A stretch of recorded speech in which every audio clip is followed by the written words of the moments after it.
Nova.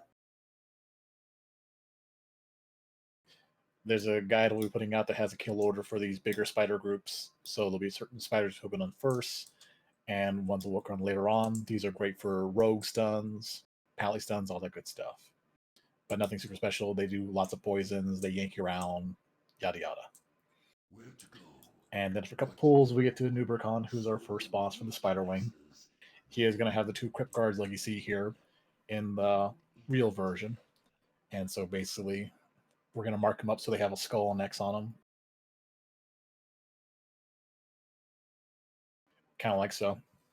And so typically we'll start the encounter, focus on getting the Crypt Guards down because they do a stacking poison debuff on whoever's tanking them, and we don't want to get that stack too high. Most likely that person's going to be mini for the OT for it.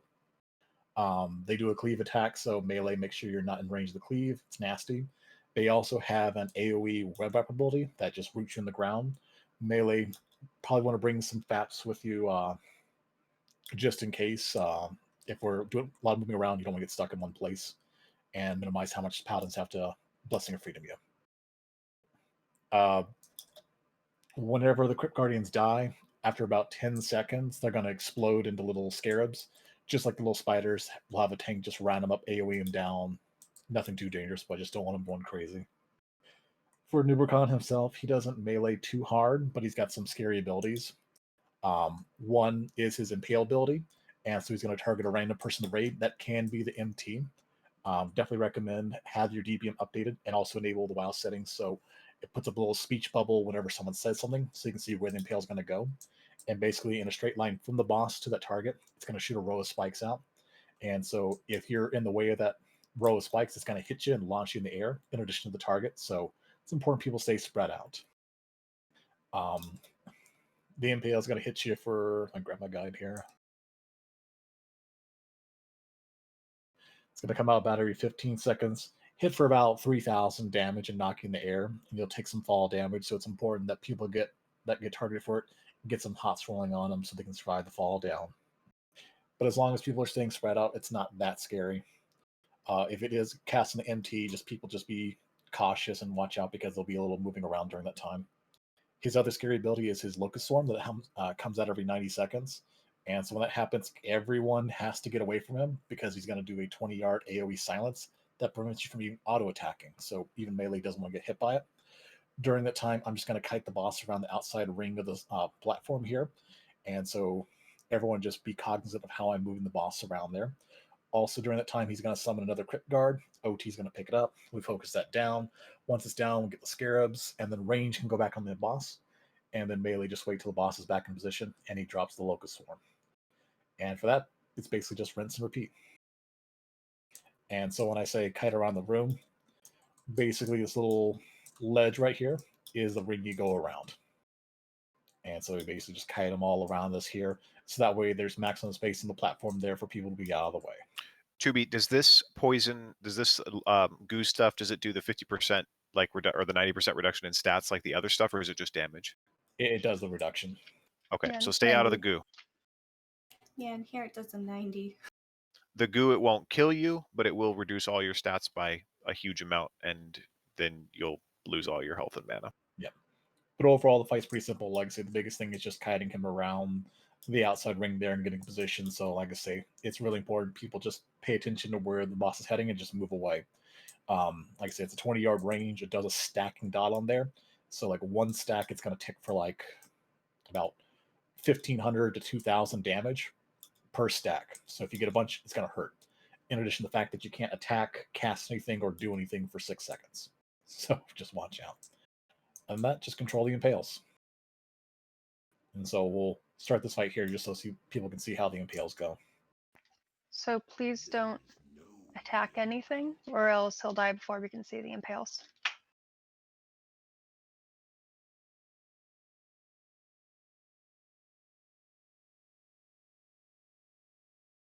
And so that was me getting hit by the impale.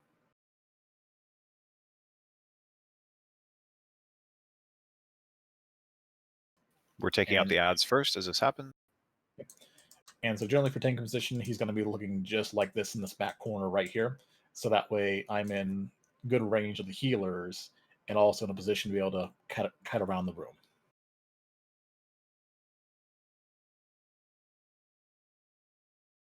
And I think this is where, if you get knocked up, priests can use their levitate to take less fall damage. Was that right? I remember that from before.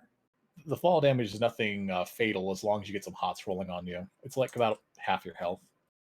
I just mean like in general, it's a good failsafe. The thing is, if you're taking a long time to float down, that means you're not doing much else. No, fair enough. And if you get hit on the way, you still fall, but... So likely I'm the only target in combat here. That's why I'm the only person getting punted up. But just like you see, just shoots a row of spikes out.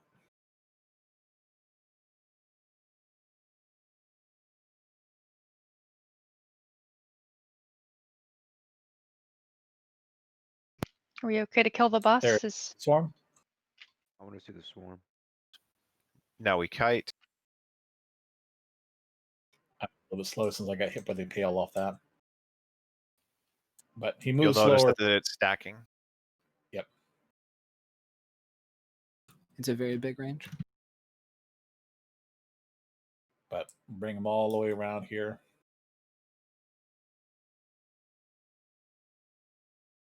And just rinse and repeat like that.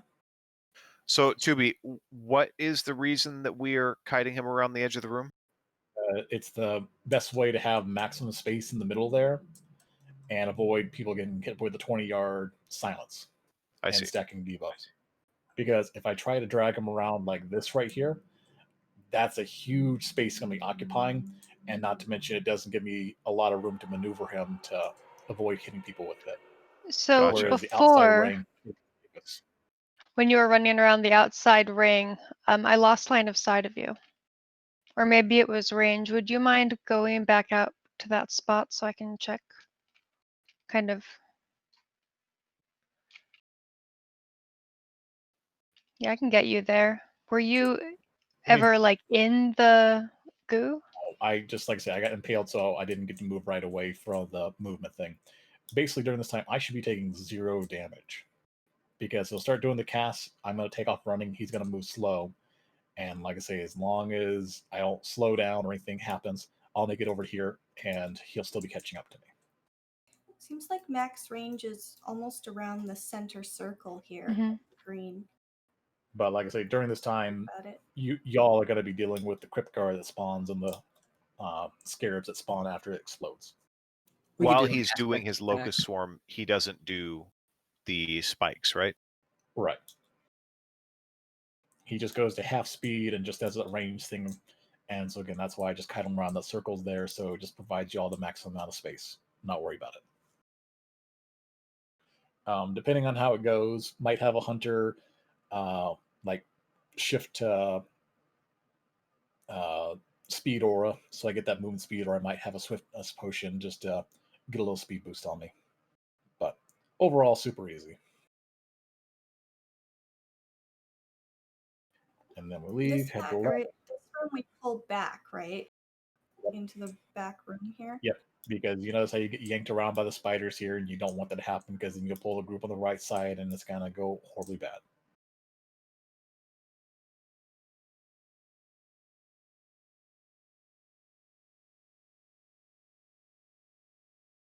And then more spiders. Wonder what the theme of this wing is. And then we'll have the Venom Stalkers that are padding around. We'll try to get the small spiders, and then get the Venom Stalkers. And then we prep for Grand Widow Faerlina. What was the thing with the Venom Stalkers? They hit like a trucks, and they have a really strong poison. Oh, okay. And so we'll try to grab the little small... yes. But we'll try to grab the small skittering spiders when they come around. And this is the room where people need to have grenades, their earth shakers, all those kind of good stunning things, because this trash can be pretty annoying. And so for my guide, basically there's 2 types of mobs we have here, cultists and acolytes. For the cultists, basically they do a little shadow nova at their feet. It does a knockback, it does a good chunk of shadow damage, and also wipes threat when it happens. And then the acolytes, they do a shadow bolt volley that hits for about 1,000 damage for a 30-yard range. And so as long as we can keep him stunned, very little danger there. But likely we'll just start doing range pulls, so like grabbing these guys initially and just kind of dragging around the corner so they come out of the room, get them to about here, AoE them down. Once we get well adapted with this, we can actually pull the whole room, like I say, pop grenades, pop earth shakers, and just AoE them down really fast.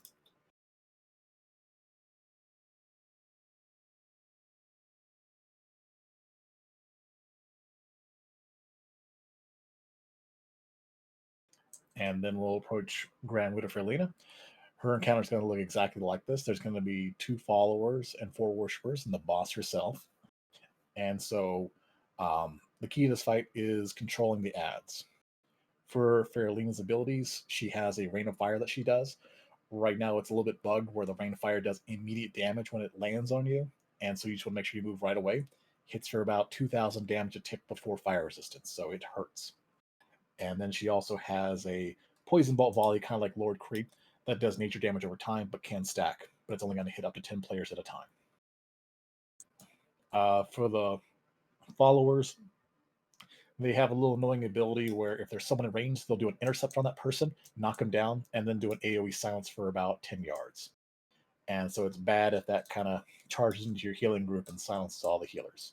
So likely we just have an OT pick them up and just drag them way the heck back over here. That way they shouldn't be in range of the healers. For the worshippers themselves, we'll have another OT holding off on those guys. And for the worshippers, they only really have one ability, and that's a sacrifice ability that you get when you mind control them. And so with the sacrifice ability, that's how you manage Faerlina's big mechanic, and that's her enrage. And so the enrage, I'll grab my little guide here.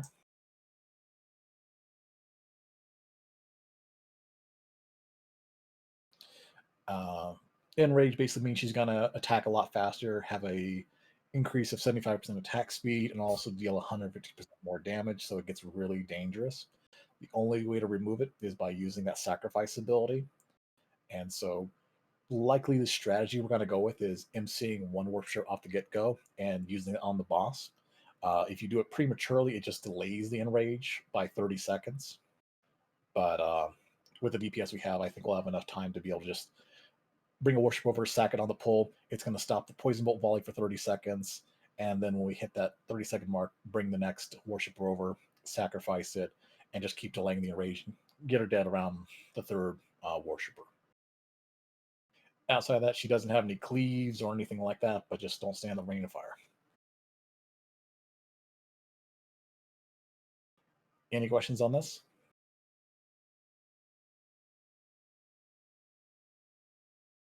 Have I disconnected? Nope. No, you're good. It's eerily quiet. The enrage is really easy to notice. She'll get big, she'll get red, and she'll do a little yell thing. Do we have any priests here? Yeah, one of them's mind controlling right now. So we mind control one right off the bat. We wait for her enrage. No, just when we start the encounter, MC1, just drive it over there and sacrifice immediately. Oh, sacrifice immediately. Okay. That'll stop the poison bolt volley and again delay the enrage by 30 seconds. It didn't stop her poison bolt volley.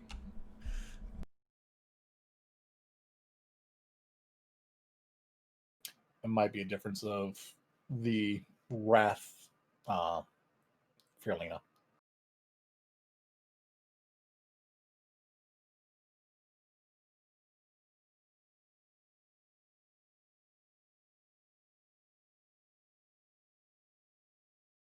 But we'll see if we can get her to an enrage.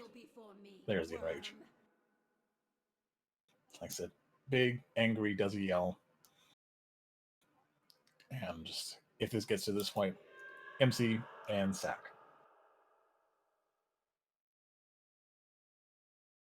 The master will avenge me.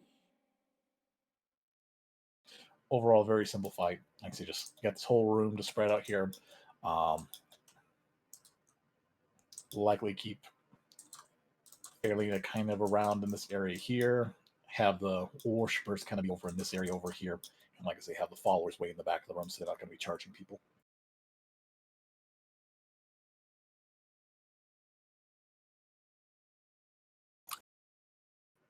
And I'll move on up this way. A little webbing comes down, more cash. You guessed it, more spiders.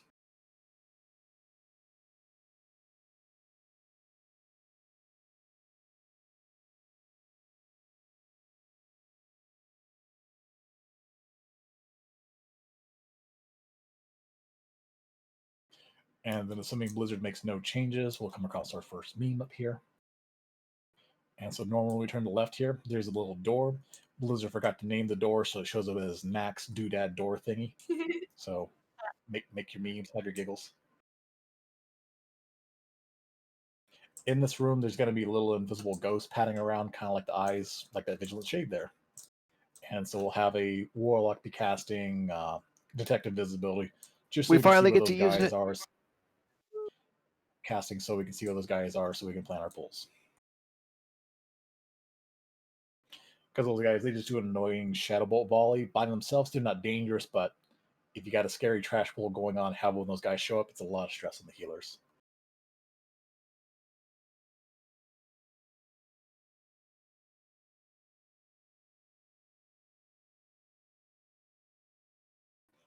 Keep making our way down here.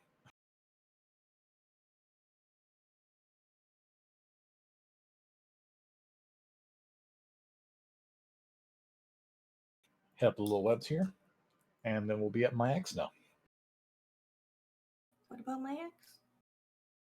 And so for Maexxna, she's a giant spider because, well, spider wing. Like my ex.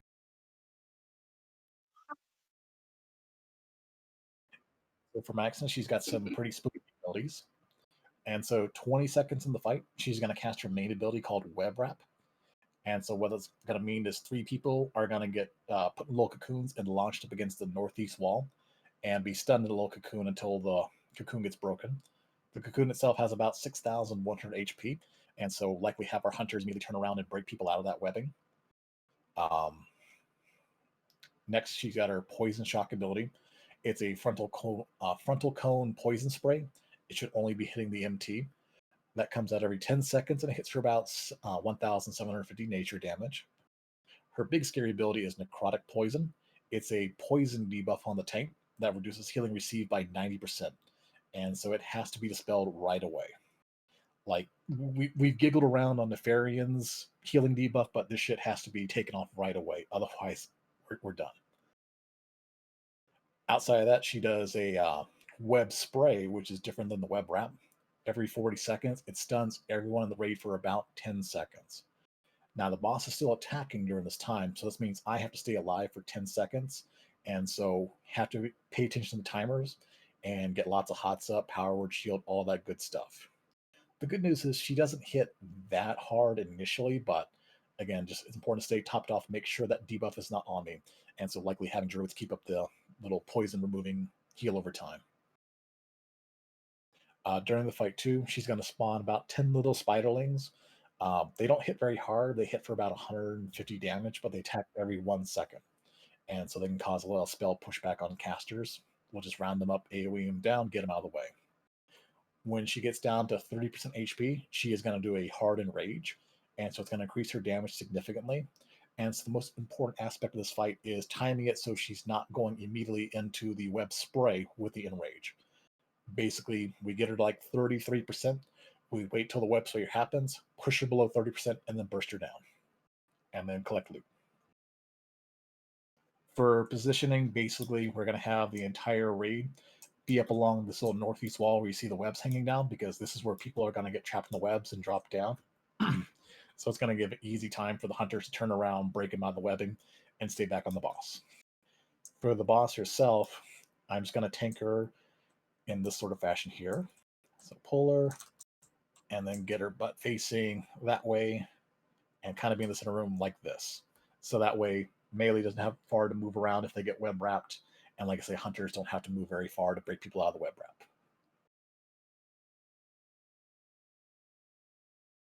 And so there's people getting cocooned.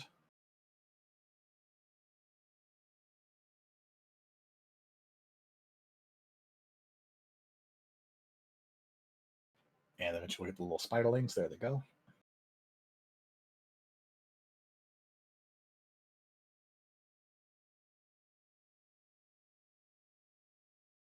And then there's the big stun. The stun can only be broken with Flask of Petrification or Divine Intervention, not Divine Shield.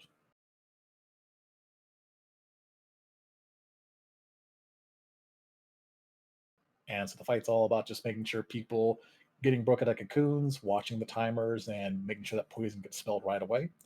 And then just using your CDs when she gets to about 30%. Any questions on the Maexxna fight? The Wraithblade drop. You mean Kiss of the Spider? The nice thing after the boss is, rather than have to walk all the way back, we get these nice little portals that take us back to the main chamber.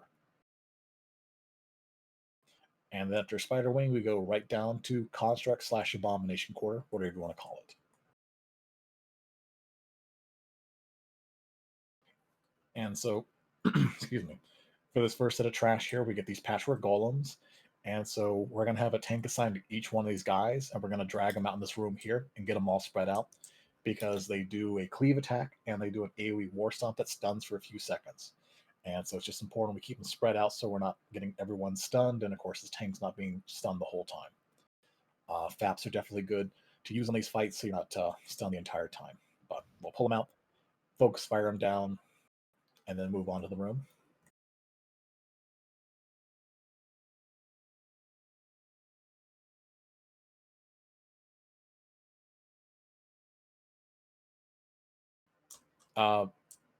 Moist, for your question, I'm the only person getting hit by poison, and I'm going to be using Greater Stone Shield, so no. If anyone else is getting hit by poison, you have royally fucked up. Oh, okay. I just noticed it was on other raid members, but I guess that's just because of this situation. Yeah. Please don't start killing this trash in here. I want to explain it. Basically, there's going to be pools along each side of the wall, along the Bile Retcher that paths around. The goal of this room is pulling the Bile Retcher by himself before working on the trash pulls in here. The Bile Retcher, he just does a big old vomit ability, does poison damage in front of him. So Tank will pick him up and just face him away, and we'll just get him down.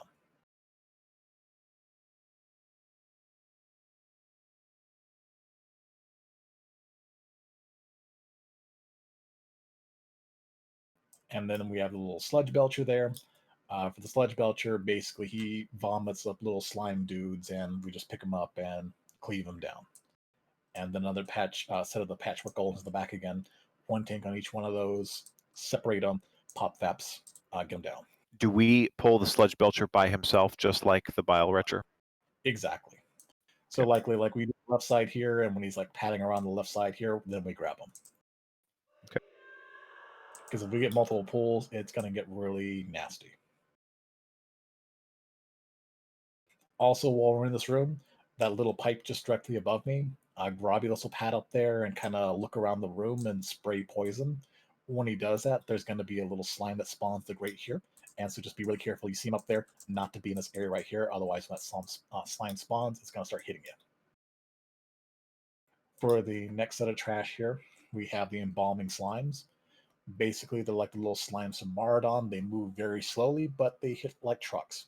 And so casters are going to use AoE, hunters do their volley, multi-shot, all that good stuff. But basically, when they get pulled, they're going to pick somebody and run towards them. So if you're that person, just try to kite them in a nice, organized path so we can maximize AoE in these guys. Melee will never go in unless you have a Death Wish.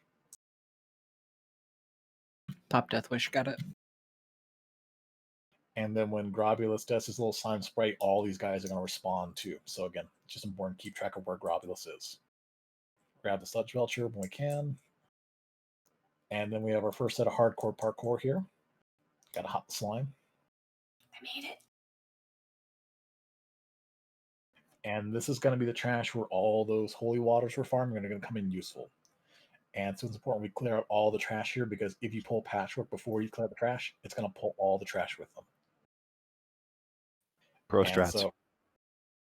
And so whole trash pulls here, just about watching where the pats are, like with the Bile Retchers. So again, we try to pull them separately. But the scary packs in here are going to be the packs you see with the living monstrosities, the scientists, and the assistants. The living monstrosities, they do a fear, they do a little bit of chain lightning with the totems they drop, and the totems are the priority that have to die right away. And basically, we run in, slam down all the holy waters we can, focus down the monstrosities, get any totems that might appear. After that, focus on getting the surgical assistants down because they do a chain mind flay that hits up to 3 people, but they don't have a lot of health. And then the mad scientists, all they really do is just heal the monstrosity himself, but they can be stunned. Again, if we get the monstrosity down fast enough, the heals aren't going to matter. But if we have at least 30 people dropping holy waters, these trash pools, they go down so fast. Is it possible to jump this wider slime river without going in it?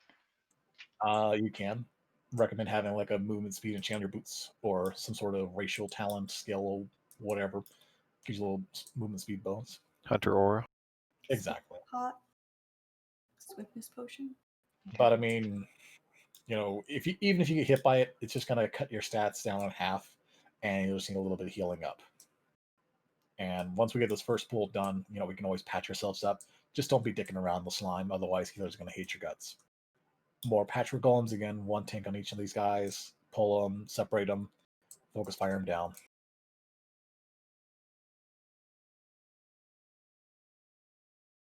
And then more of the monstrosities. Again, holy water them down. Get the I'm assuming all these monstrosities. bile retchers and sludge belchers can be pulled individually. Exactly. I didn't mean literally pulled. Goodness.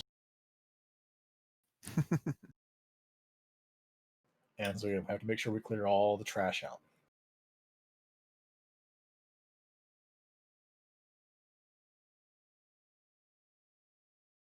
Tubi, what's Patchwork's aggro radius? Like if we were standing here as a raid at level 60, would he pull on us right here? Like where I am, we should be fine. But if you're So like we up can clear out this trash pack if he's standing there? yeah, as long as like we're kind of back in this area here, we're fine. But once you get up here, you're in the danger zone. And so for Patchwork himself, just a nice DPS check fight. I think we passed the DPS check about Molten Core, so not super worried about that. He does hit like a truck, and so there's going to be a few main abilities we have to worry about. And so it's going to be the Hateful Strike.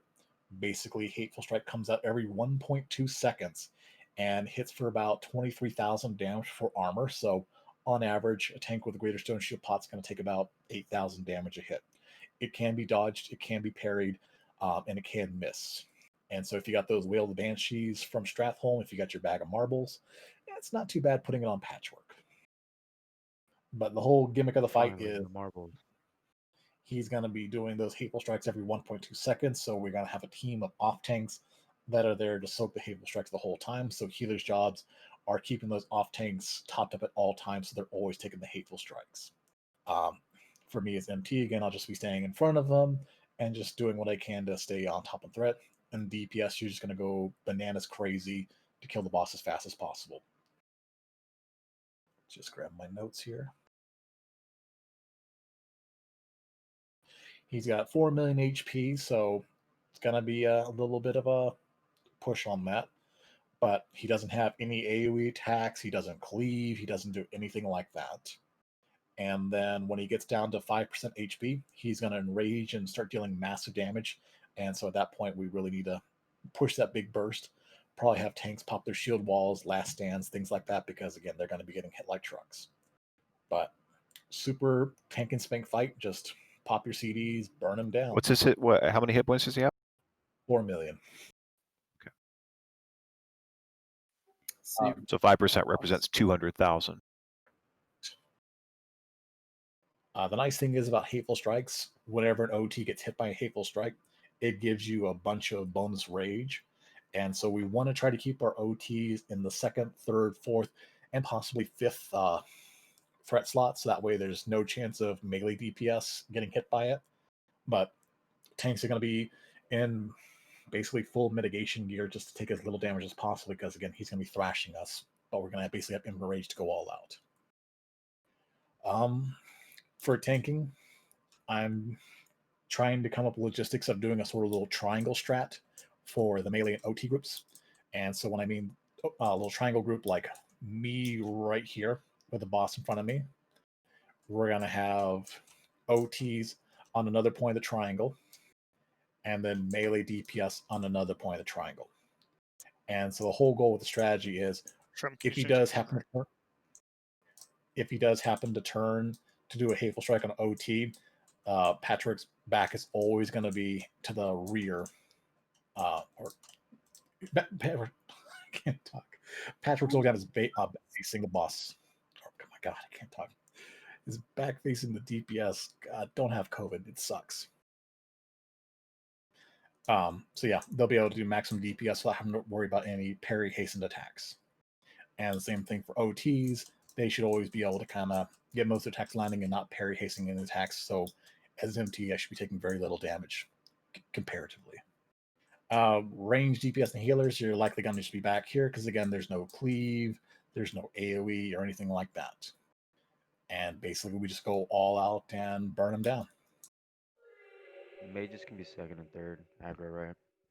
Like with ignite.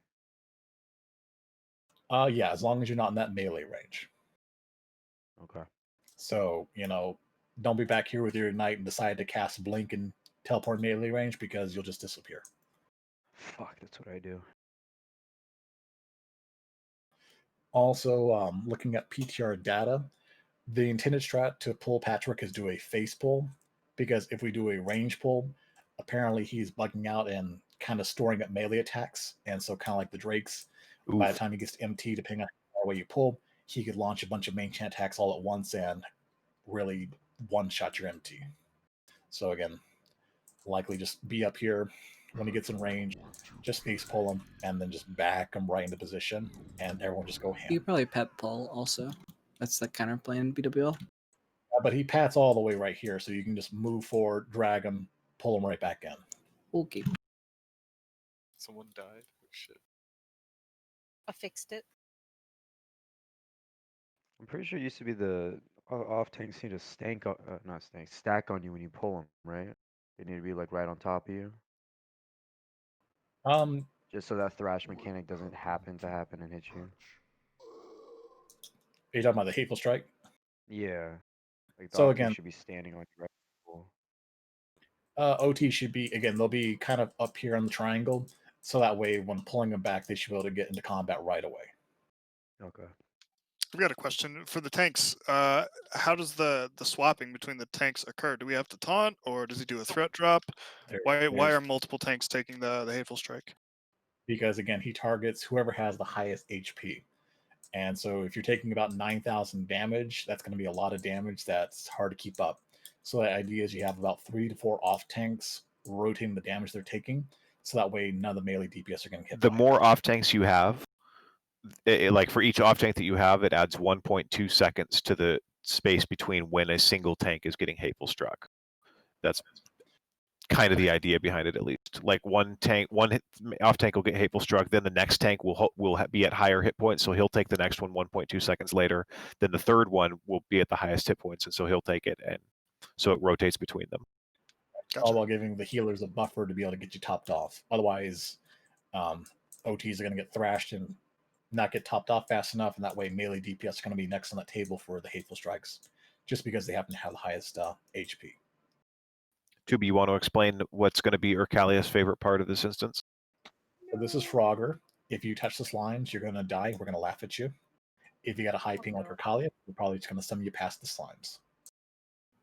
Yeah, we should probably show that a little bit, because this probably kill me at level 85. It will probably kill you for real. Yeah, like maybe unless you're like a flask tank, you might survive.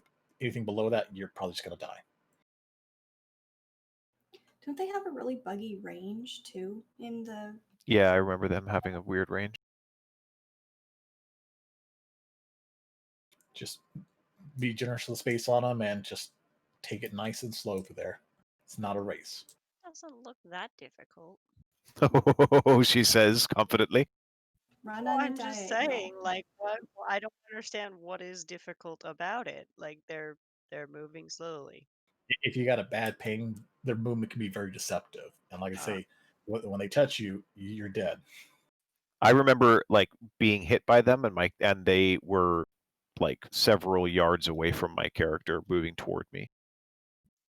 Yeah, it was I bullshit. don't know if that's still going to be the case, but it was very weird. It was bad computers back in the day. Or if you're Bad on the other computers side of the world, No, my like computer was pretty legit actually. but- perhaps Australia.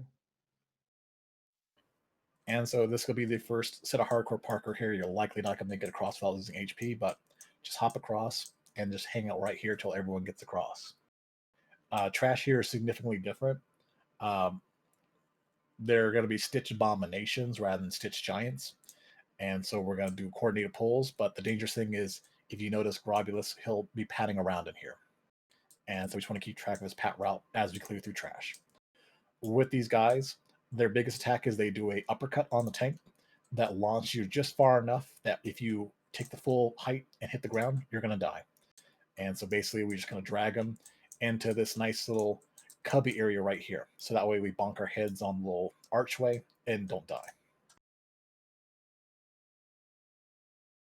And so one tank on each of these guys, pull them here, and that way, again, just get punted up, bonk your head, come back down.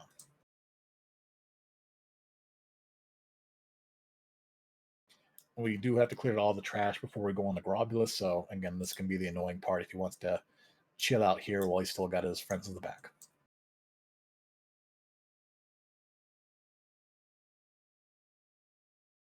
But I'll go ahead and cover Grobbulus while we're waiting. Basically, all the healers and range DPS, you're going to stack in the very middle of this room in a very tight group. And then as a tank, I'm going to drag them off onto these little grading platforms here and face him away from the raid.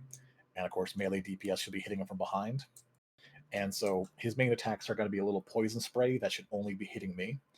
Whenever he does his little poison spray, for every person that gets hit by it, it's going to spawn a fallout slime. And so again, we should only be getting one of those spawning during the whole fight. When that fallout slime spawns, we're going to have many pick it up, and then we'll just cleave it down and get it out of the way. Just does an AoE nature dot. That can be pretty annoying depending on how much melee you have. The main mechanic of this fight is periodically he's going to drop a poison cloud at his feet that's going to start expanding over time. So when he does that, we're going to rotate him in a clockwise fashion around the room. And so every time he drops a ring, we're going to move to the next position. Another major mechanic of this fight is his mutating injection. And so periodically throughout the fight, people are going to get hit with a debuff called mutating injection. When that happens, you have to immediately move to where the previous poison cloud was and call out for a cleanse. We'll have a designated paladin remove that debuff, because when you lose that debuff, you're also going to drop a poison cloud at your feet. And so if people jump the gun and dispel that poison while that person's still in the raid, we have just wiped and we're all going to be very upset. The main mechanic of this fight is the lower his HP gets, the faster that mutating injection comes out. And so again, people just need to be cognizant of the debuffs they have, call out who needs a cleanse, so that way our designated person can keep that coordinated so we're not dropping poison cloud on the raid, and the whole time through, just rotate him in a clockwise fashion around the room. Outside of that, he's a pretty easy fight. He goes down pretty easy as long as no one's dropping poison clouds in the raid and we don't have more than one fallout slime coming at a time. Any questions on that?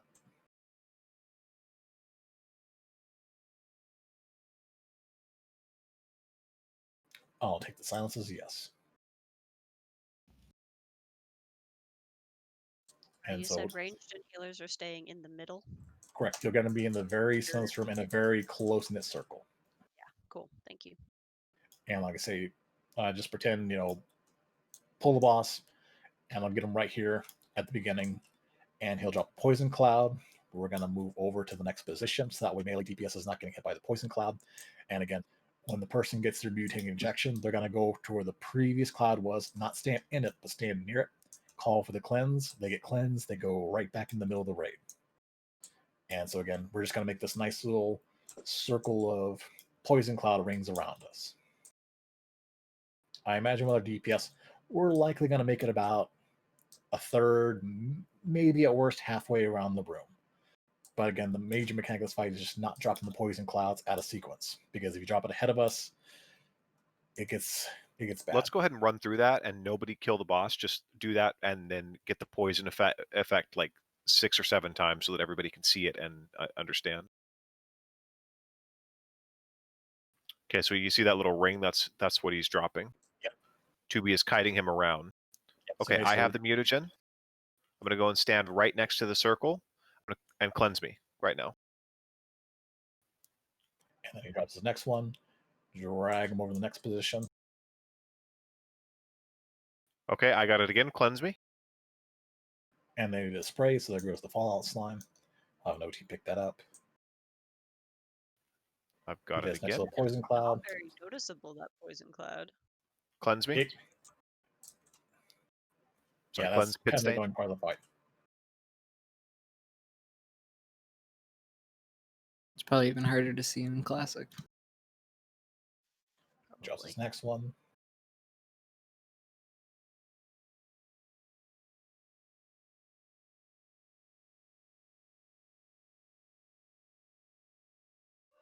I thought it was going to be the Fukushima clouds in Scala. Drops another one. Maybe.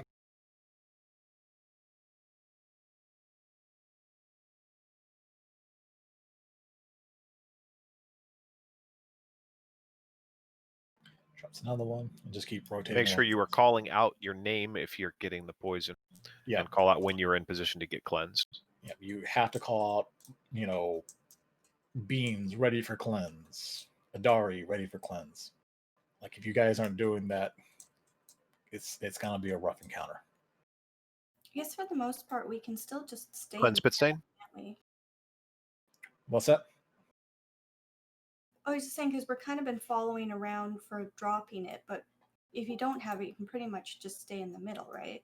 Right. Everyone should always be in the center unless you have that debuff. If you have the debuff, you can be moving to the previous poison ring and dropping it there. I've heard his cone is very, very big, like a flame breath, like almost 180 degrees.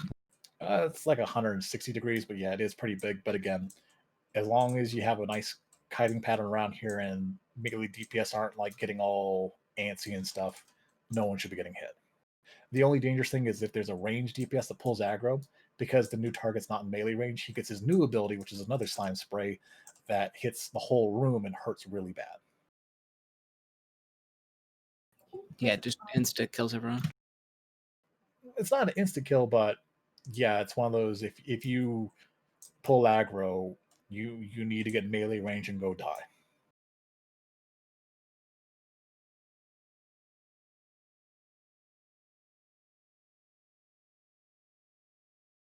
But any other questions on Grobbulus before we go on to the next part?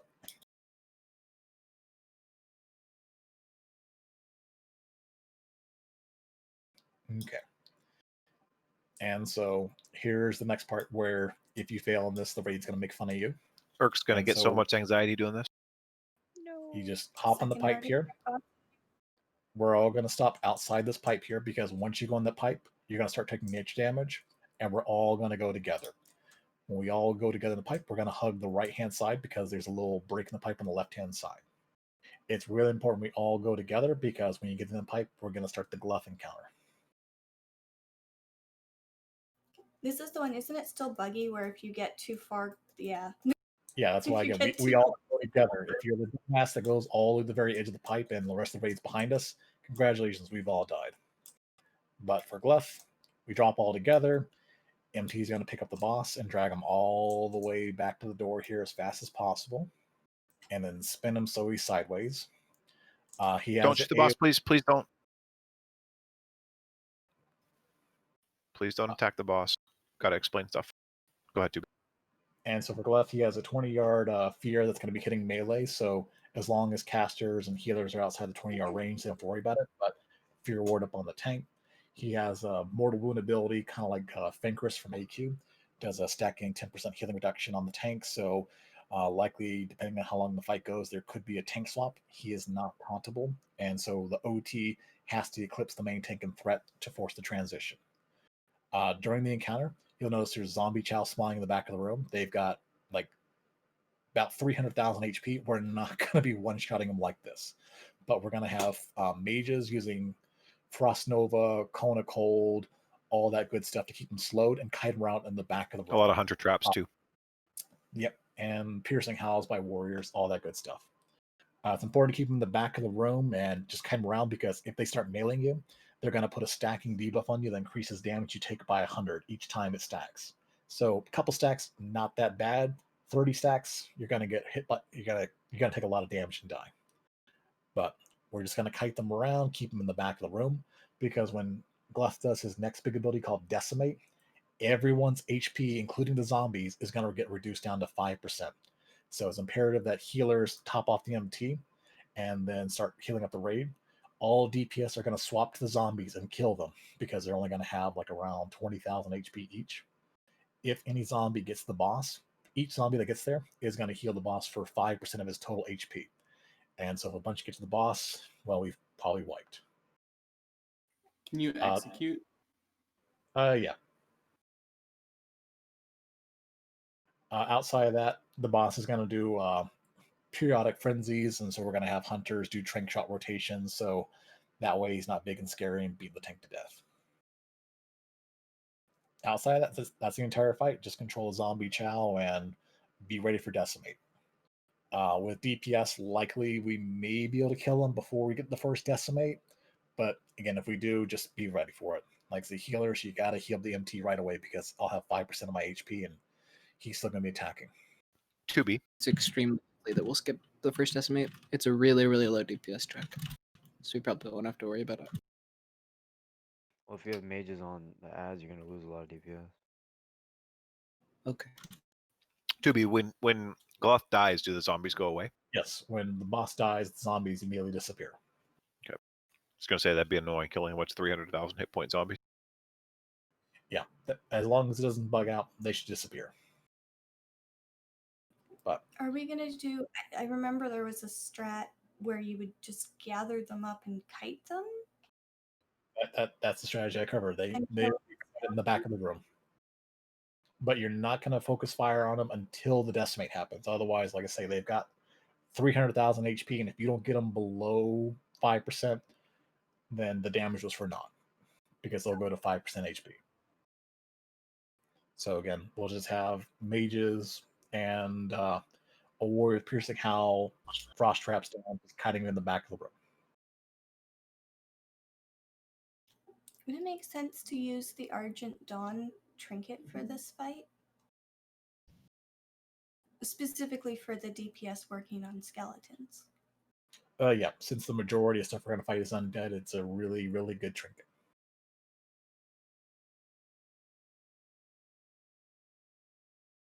But the DPS aren't really gonna work on the skeleton, because once they get decimated, then we just kill them. Exactly.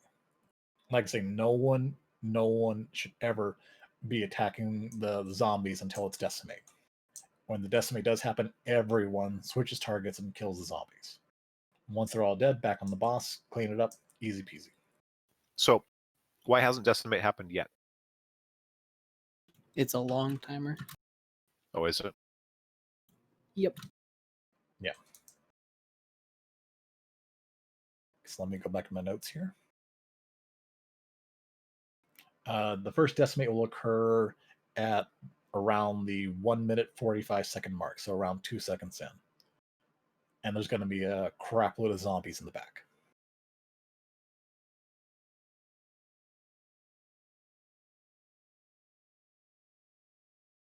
But the nice news is Gluth has less than 2 million HP, so again, he can die pretty fast depending on how much melee DPS we have, and depending on how good our mage kiters are.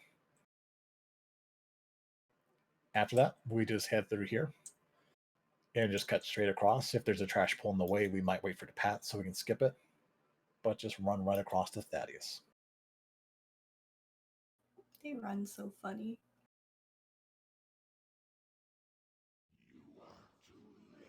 And then welcome to Thaddius. Cool.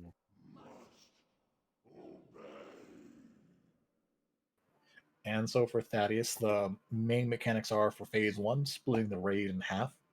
And so we're going to have casters going on one boss and melee DPS going on another, and splitting up the healers. And so typically you're going to have melee go on the right hand side, and then you're going to have your casters go on the left hand side. The reason why is the right side boss has an AoE mana burn, but healers can max range it if they're at max range. Whereas the boss on the left hand side, his special ability is he gets big and powerful, and basically means all his attacks are going to be crushing blows unless blocked with a shield, so the tank's going to need extra heals. And then they both have a chain lightning ability. Doesn't hit too bad, but just annoying damage. The other fun thing is they do a tank swap mechanic. And so literally they punt the tanks, their respective tanks, to the opposite side. And so whoever is tanking on the left-hand side will be tanking on the right-hand side and vice versa. So healers just have to be prepared for that tank swap that's going to occur. The other main mechanic of this fight is these two bosses, they have to die in about 3 seconds of one another. Otherwise, if they don't both die, they're going to come back with full HP, and again, we probably wiped. We also have to keep them up on the platform, because if they get too far from those little Tesla coils that are shooting lightning, they're going to explode and do 8,000 each damage a second, and I don't think that's healable. After the bosses both die, everyone's going to run to the very edge of the back platforms and jump down to where Thaddius is in the back. You do have to run, and you do have to jump. If you don't make the jump, you're going to fall down the green goo and have to take your sweet time coming all the way back to the platform here, running all the way back around, heading back up, and trying again. Eric's favorite thing. Yay! For Thaddius himself, for the initial part, people are just going to kind of stack up on his backside, and Tank will be in the front. His only scary ability is the chain lightning attack he'll do himself. Basically just hits everyone for some nature damage. Again, nothing scary, just requires heal on the raid.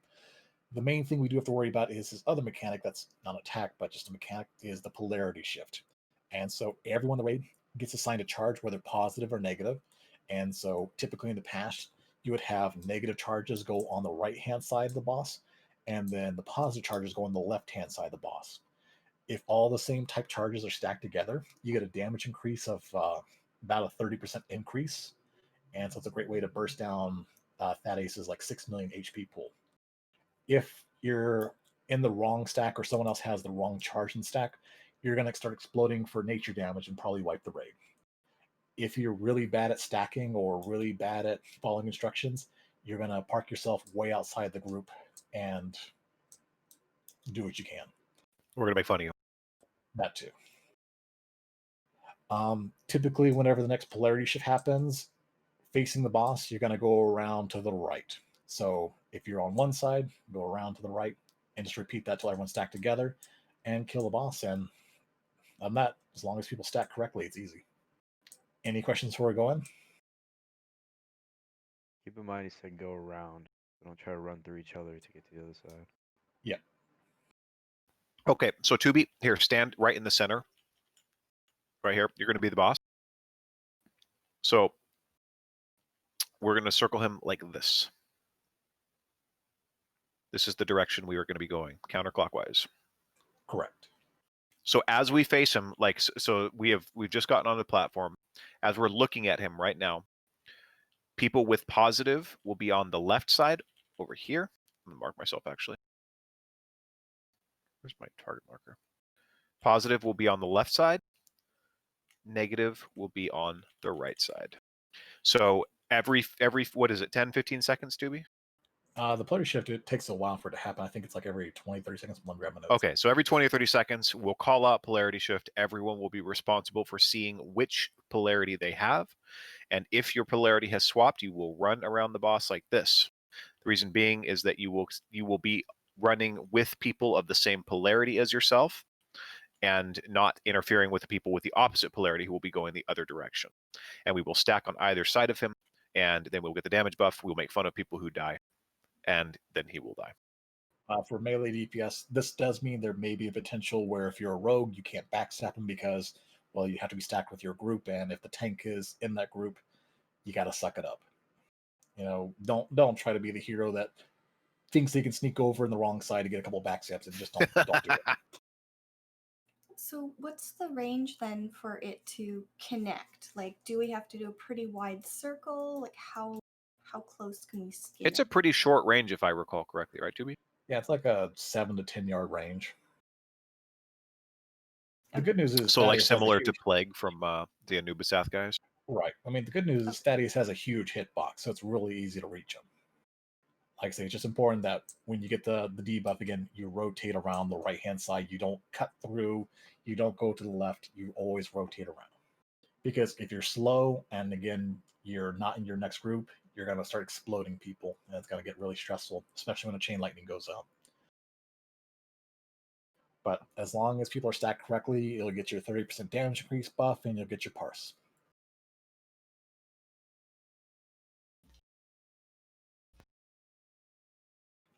Any questions before you give it a shot?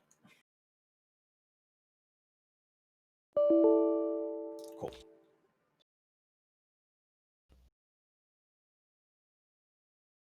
Okay, remember we're going to have casters on the left side, melee DPS on the right side. We need a tank on the left, though. Who's Well, gonna be our left tank? Someone who's level 50. Yeah, anyone that's 40 or higher. I'll go. Sure, I'll bear form it. And so we'll start the encounter. And if you're on the monitoring side, again, just get them to the edge of the platform, and healers just be at max range. And The only thing to remember is that the will tank swap. I was going to say that, but too late. Yeah. And then hardcore parkour. Get in a position. We're all standing in front of him initially, Tubi? People can be behind him to melee him. Yeah, so stand wherever you want to initially. Just try to Right, here kind of be comes around polarity so shift. you're easily in position. Remember, positives on the left side, negatives on the right. And the more people that do it right, you get that buff. Exactly.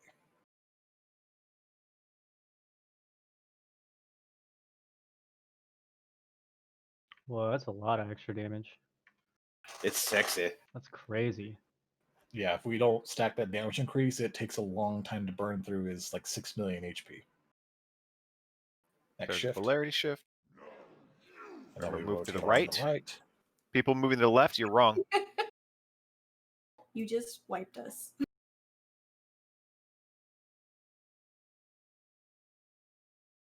If you're looking at the boss, you always go right. Depends Yeah, on as you're the looking at number the of boss, you're people. always going to go right.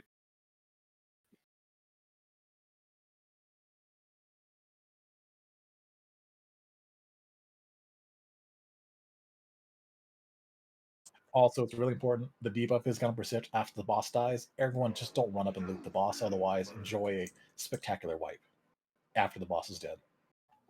I just want to note that you don't have to necessarily run every shift. Sometimes you might stay the Yeah. same. So yeah, sometimes your polarity will not shift. Ultra, you're running the wrong way. You're on the right side, Ultra, but when you run, you need to move to the right. Where is your polarity shown? I'm trying to find Do you see it up in the It's in your- upper right? It should be by your Uh, mini map. Are you currently negative? I just changed to positive, so I'm running to the right. And I'm moving It over says to this I side. see 2 negatives with 1 that's stacked. I don't get that. That's the buff. Yeah. You need to be So on the other side. the one with the number is that's the strength of the damage buff. The other one is your actual Oh. polarity. But they should both be Okay. pluses or minuses depending. You'll know you're doing it wrong if you're exploding into lightning. So now I'm Okay. negative Urk on this one. It'll take a few seconds Okay. for the stream to catch up. I'm running around to the right. And you'll see up the upper right, you'll see the negative on my screen. Yeah, I can see it. It's been there the whole time. It's been counting No, down it from swapped. 40 It was at now positive it's before. positive. No, Oh, on you my might be screen, it really was negative. You're probably really behind on my stream, so that's Yeah. probably all. I'm not that far. Watching the She's Twitch on the other stream, side of the world. Watching a Twitch stream is usually like a 20-second time difference. Oh, really? Okay. Yeah, so watch what I do in the stream and don't listen to what I'm saying right now. Okay. It might be beneficial for you to like stream into Discord for people that are here. Oh yeah, there are a couple people who are streaming in Discord, or you can jump in there. Okay, I'll. I tried that. I'll The watch that. video quality was really bad on the Discord. Moist says. Wait, the Twitch quality is bad? No, the Twitch is good. The Discord quality is rough. Oh yeah.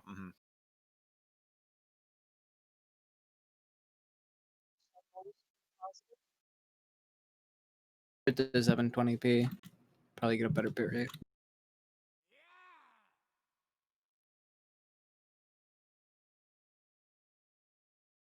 Alright, somebody. But yeah, we will be like, I'll be calling out when the polarity shifts are happening, just as a reminder to check your debuffs.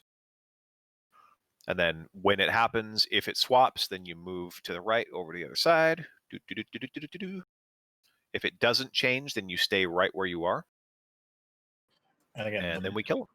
And again, when the boss dies, stay in your corners because everyone runs up. We're gonna explode, and it's gonna be hilarious. Yeah, the debuff still persists.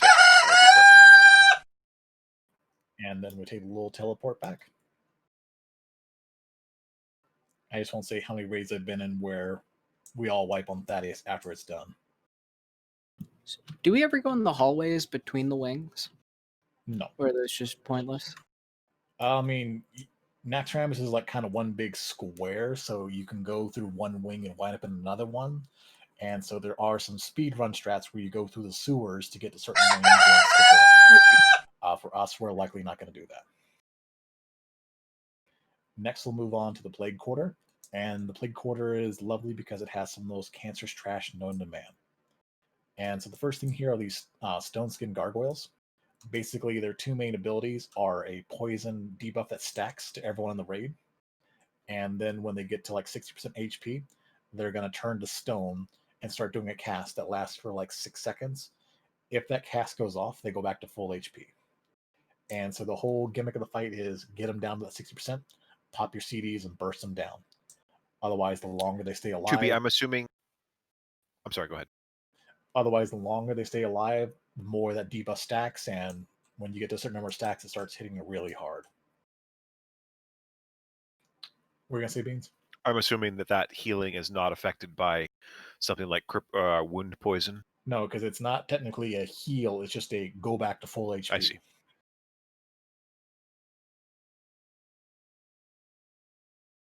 I don't think we're going to have an issue with the DPS check mobs. As long as we focus. Yeah. And it's important to let that the dot tick off. For the next pulls here, we have the ghouls. They're just standard ghouls. They hit hard. They got to cleave. Nothing special there. The plague slimes, though, are something to worry about. And so based on what color they are, they're immune to that type of magic. And so that'll be covered in my guide. But those are going to be tanked by a caster, likely a warlock or a mage. And so they're going to get aggro on one, drag it out in this room here, and just kind of run the circle. If you try to get in melee range of it and you have threat on it, it's basically going to one-shot you.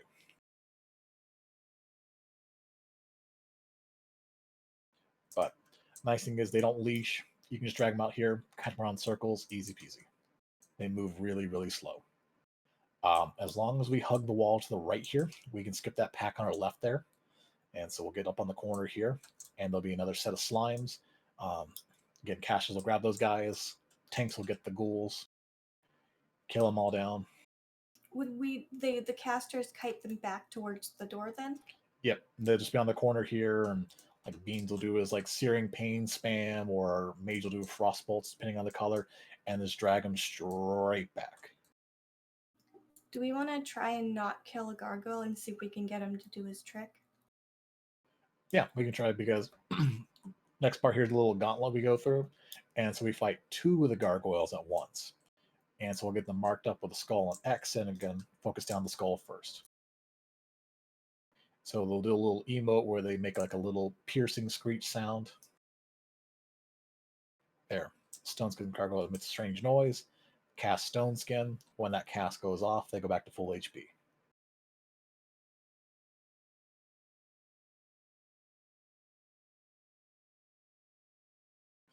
And so the whole time they're doing the little poison bolts, it's stacking the little dot.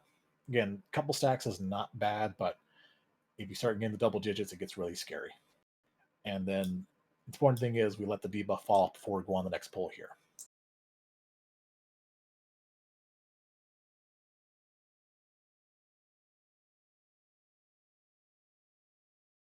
And so we'll keep on making our way down here. And there'll be another set of gargoyles to fight. Sorry, is it 30 seconds? The debuff? Like from beginning? Just from whatever time it was last cast. So like the one we have right now lasts 24 seconds. And so it's a nasty thing. If you've got like 10 seconds left on your debuff, you make the next pull, and they immediately cast that poison thing. It's going to reset that back to 24 seconds with a whole new set of stacks. It's basically a mechanic to say, slow the fuck down. And then down here, we'll group up outside the door, and we'll go on to Noth the Trash Bringer.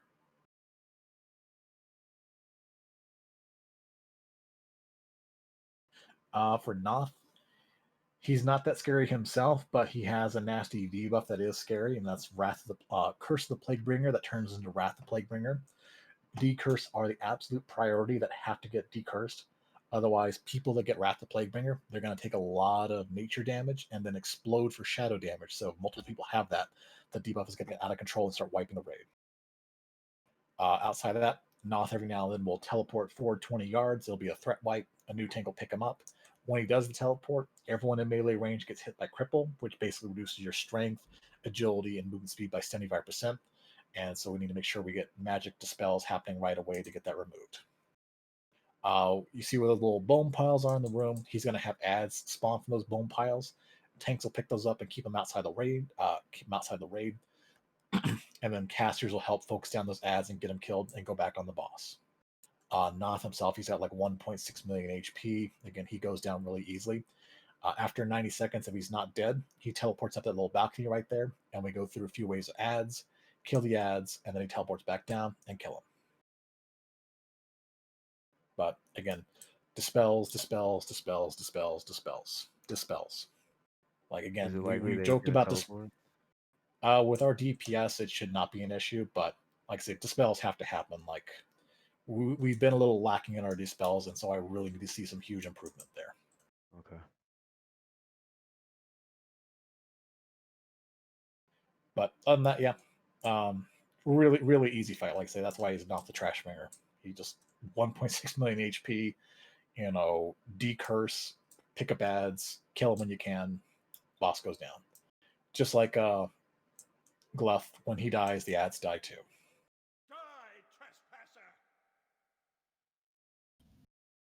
And so we'll see if we can get him to do a blink. Rise, my soldiers!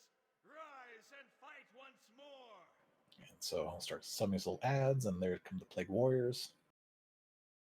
And then you notice the Curse of the Plague Bringer. That's when mages and druids are going to go crazy with decursing. And so if a couple people have it, they just need to move out of the raid until the debuff falls off. And there's the blink. I got murdered by Wrath of the Plaguebringer.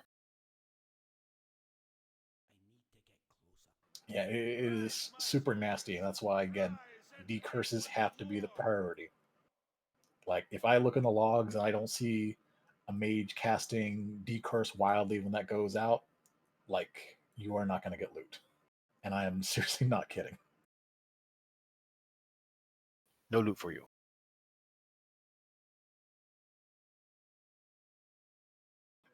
Just for the sake of time, we're not going to do the teleport phase just because it lasts a long time, and I know everyone's probably getting a little bit tired, and we still got so much more to cover. Oh, too late. Oh, never mind. He blinked. Okay. Yeah.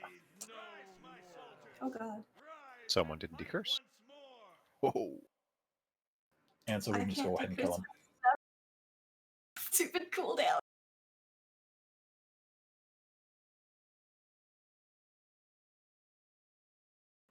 Oh, he teleports. And so he goes on the balcony. When he's up on the balcony, you can't target him. And so we just get the tanks into their positions and just grab the ads as they come out. There's two types of ads. There's a melee ad and the caster ad.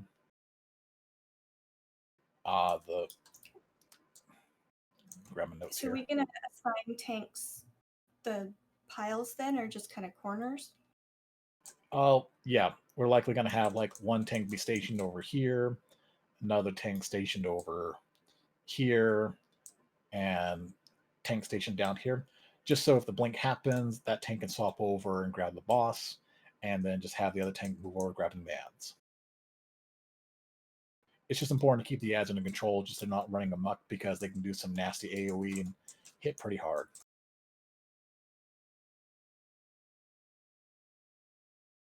But again, this would be a really easy fight that people can just go ham, and as long as dispels and decurses are happening, the fight is just, it's beyond easy. The only challenge of this fight is just how selfish your raiders want to be. Rise, my soldiers! Rise and fight once more!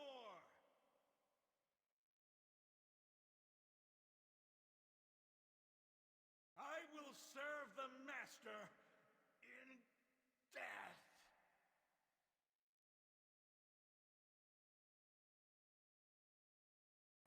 And so after that, we'll prepare for our next set of cancerous trash leading up to Heigan. And so there's two strategies about this room here. There's the speedrun strat and there's the boomer strat. I would say for us, we're probably going to go with the boomer strat because it's brain dead easy. And so basically, we're going to pull these packs of trash here. The trash is basically maggots that do nature damage. These frenzied bats, they basically leap on the person they target, AoE them down, and then there's going to be the plague beast you see over there. The plague beasts, when they die, they explode, so melee, you have to make sure when they're getting in the execute range, you're running out. And so we're going to pile up on the wall here, and then just hug this right wall as we move along.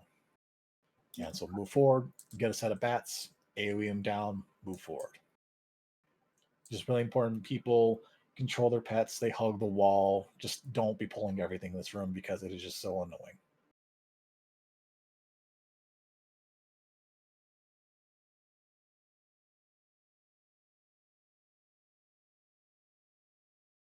And so head around the corner here, up the wall, and then we'll be right outside Heigan's room. Is there a safe spot here, like in Yeah. AQ? Yeah, like right in this area here, we'll be fine. Okay. Like once you go inside, that's bad, but as long as we're like right in here, we're A-okay. Chuby, can you wait up, please? Sure. I was trying to catch up, and then Plague Beast aggroed onto me. And then I died. Why didn't you just let us res you? No one was casting res for like 10 seconds after the fight was over, so I released. Looking at you, priest. Should have battle rest. Mine was on cooldown I did get battle from the res, first time. but then I got killed by Wrath of the Plaguebringer again. Can we get someone on beams? No warlocks. Wow. That's the other purple class. Who built this raid? I offered.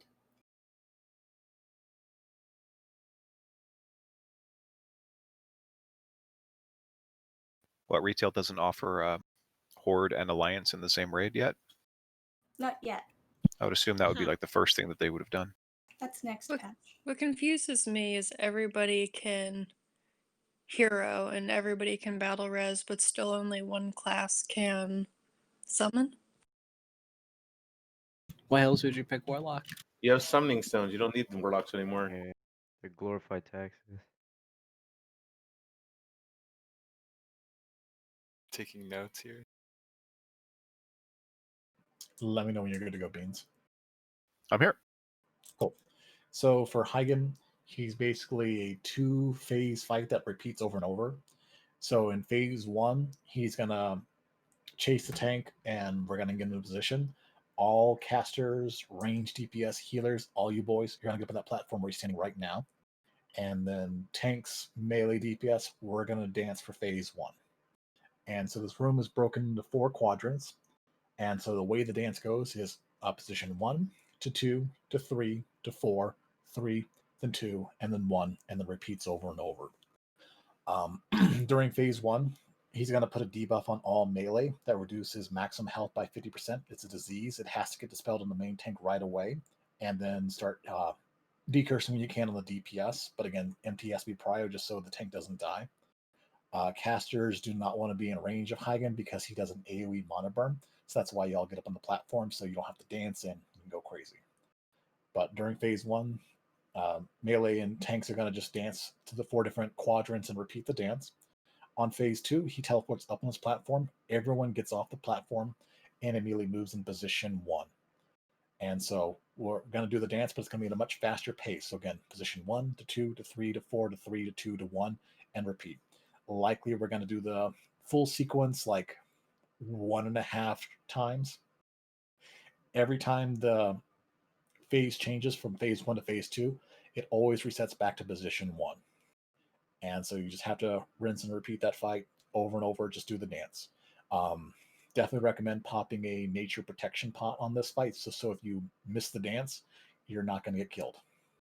Also, during phase 1, he's going to teleport 3 people into the next room. There's going to be a bunch of Cthulhu eye stalks and maggots. Your goal for that room is to find a path that has the least amount of mobs, navigate through it to get back into the main room. Before you run to the room, see when the last eruption was for the dance, just so you don't walk in the room right into an eruption and die. Eye stalks, they just do a mind flay, so if it starts hitting you, interrupt them, stun them, just get that off you. The maggots, they move really slowly, but again, just pick a easy to follow path through there so you're not aggroing a bunch of those guys and getting them on you. When it is time for phase 2, if you're in that room fills with poison that ticks for 4,000 damage a second. So if you're in that room when phase 2 happens, you're probably going to die.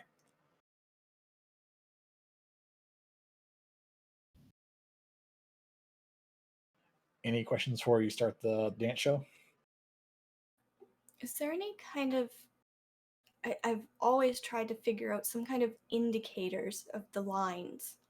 I don't know if maybe you have like a map or something that you can see top down and like be like, oh, it's off of this corner of the platform, or it's at this point on the floor. I mean, there's maps people have made that like color certain sections of the floor, but the easiest way is just see where the edge of the last eruption was and just kind of move a little bit into that. And so we'll go through a couple phases of the dance here and you'll just see where the edges are. And so the important thing is always to be close to the next edge of where you're heading. So that way, when that eruption happens, you can immediately start moving in position.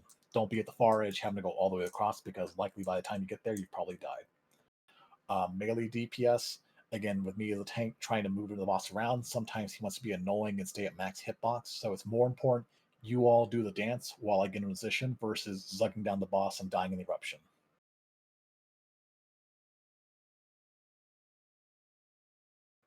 But let's give this a go and see how the dance goes.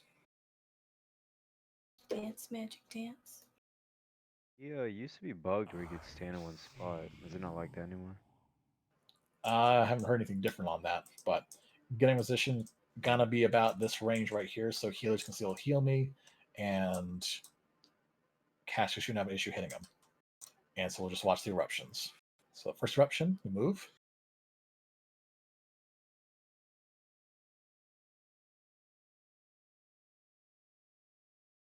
And then move to the next position.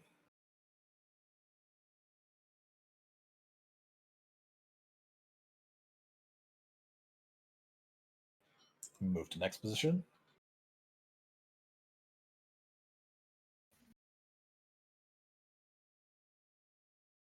We want to have the glowing spots in Classic. Correct. Yeah, those things make it a lot easier. Mm-hmm. Move next position. I have some lunar stones we can throw out.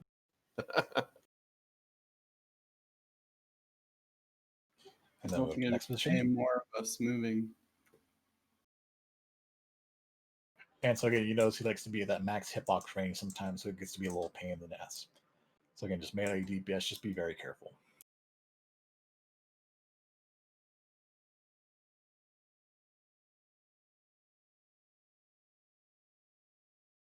And again, people can teleport out, they'll be running back in. And then phase 1, we all return to position 1.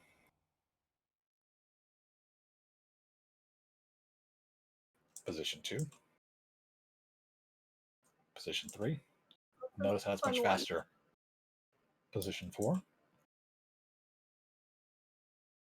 Position 3. Position 2. Position 1. Position 2. Position 3. Position 4. Position 3. Now during this time, casters, you can still nuke the boss, but again, just make sure you're dancing. And then he comes back. We move back to position 1.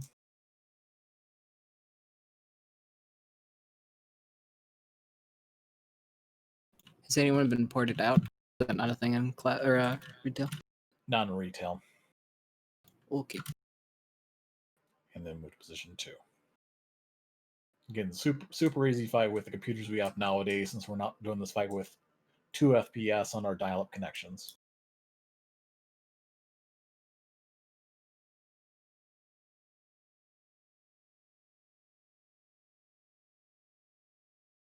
And as long as you don't have the decrepit fever that he puts on you, and you've got full health, you'll generally survive. But if you got decrepit fever and you don't have greater nature protection pot up, you're probably going to get one shot.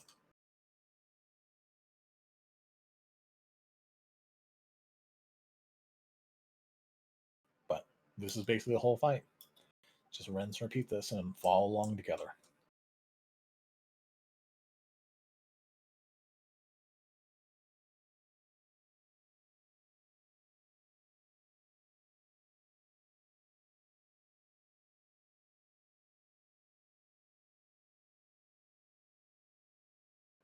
And then after this, we get another little mini suppression room here.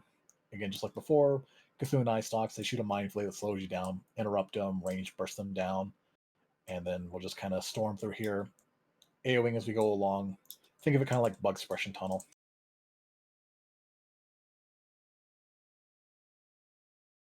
And we'll choose a smart path through here, arrogant as little as possible.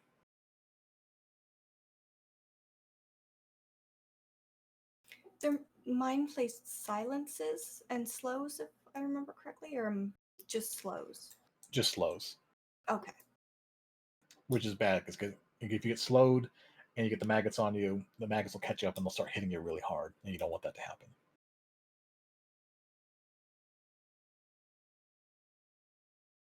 And then we get to go across here, and we get to Loatheb, where he's going to make your wallet bleed.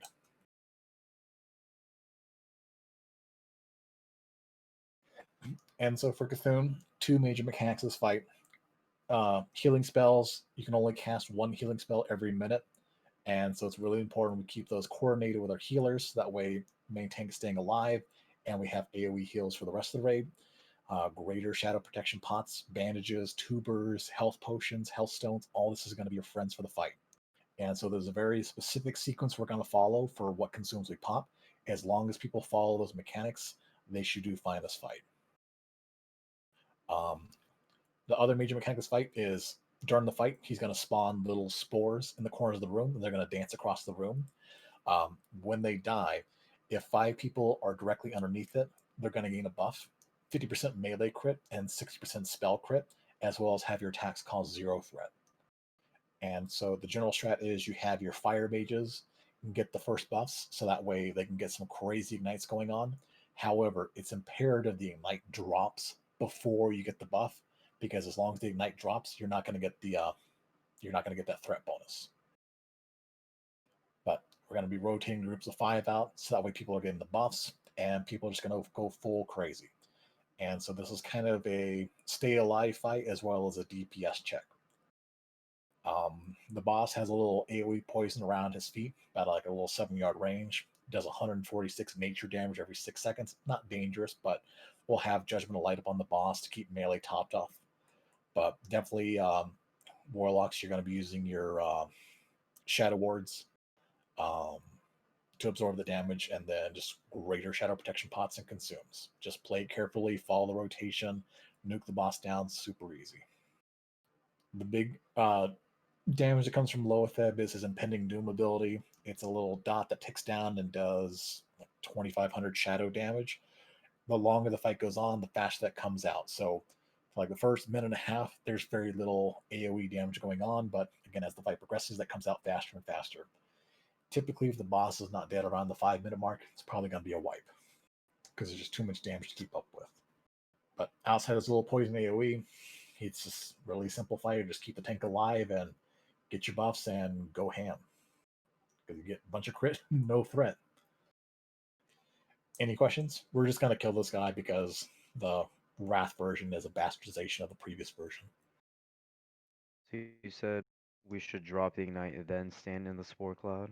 Correct. Then reignite? Correct. Okay. Because if So the that we ignite don't is add still threat. ticking, right, if the ignite is still ticking when you get that buff, you don't get the threat reduction. And so you're going to pull threat off me and wipe the raid. Okay, got it. But the good news is you're going to get the spore buff really early on the fight, so you're not going to be missing that much damage. I definitely feel like it's a good trade-off for 60% spell crit and 0 threat as a fire mage. Oh, for sure. Let me grab my notes here for the Death Knight quarter, because the trash you see here is nothing like what we're going to expect. And so for this first wing here, the types of trash we're going to have are called Death Knights, Death Knight Captains, Necro Knights, and Death Touched Warriors, and Skeletal Smiths. Death Knights, they're human boys with swords and shields. They do an AoE fear, and they put a healing curse on the tank that reduces healing by 100%. Again, has to get removed right away. The Death Knight Captains, they got a big old sword. They do a whirlwind attack that stuns and knocks people down. Melee, just be very careful. If you're getting low on HP, back out, heal yourself up, then come in. If we can get a disarm rotation going on, they don't do their whirlwind, so melee can be less scare there. The Necro Knights, they shoot shadow bolt volleys. They summon portals that summon little ghostly ads, and then do an arcane explosion. Nothing too scary there. And then the Death Touch Warriors, the little ads will come summon the fight. Periodically during the fight, they'll just drop threat and just pick a random person, go over there, just bring them back to the tank, and we'll keep them under control. Ads on the sides are called Skeletal Smiths. They disarm whoever has the highest threat. They send their armor. We'll just group them up, AoE them down, get them out of the way. The next set of trash going lower down are going to be the Cavaliers. And so think of Baron Rivendare from Stratholme. They got an Aura of Agony that does shadow damage every 8 seconds for a 30-yard range. They got a Cleave. They also throw Death Coils in the main tank, which hit for shadow damage and fear us for 3 seconds. You can't use Fear Ward because it's a horror effect. And so just kind of be cautious on that. They'll also have some steeds that roam around. They just do a intercept that knocks people down, and then they do a trample ability, just AoE physical damage. But we'll just pull things back, follow the kill order, and shades? What's that? The shades. I wasn't sure if you had mentioned those. We're not going to have shades of Naxx. We're only going to have ghosts if they start coming out of those portals from the Necro Knights. Oh, okay. I just noticed them here, so I wasn't sure if they were just this or classic as well. Actually, sorry. Skipped over a note here. We do have shades, but again, they're just like the shades we fought in the Spider Wing. They just do AoE shadow bolts. Again, nothing really scary. Okay.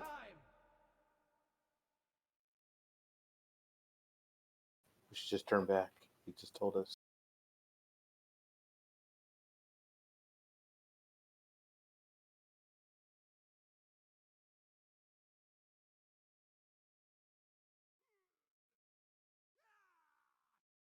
While this trash seems scary, it's more just scary for melee because of all the whirlwinds and cleaves that are going on, plus the fears. But as long as we pull back and approach things in an organized fashion, this trash is not that bad. It's just when you pull it, have a fear, and immediately run to another pack, it gets scary.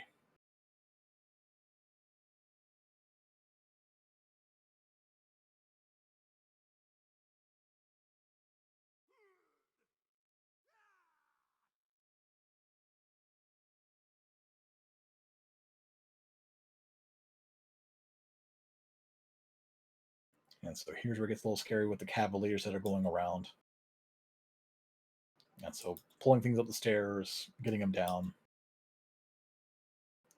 Try to stay out of the stables for as long as we can because we don't want to pull all the trash mobs over there.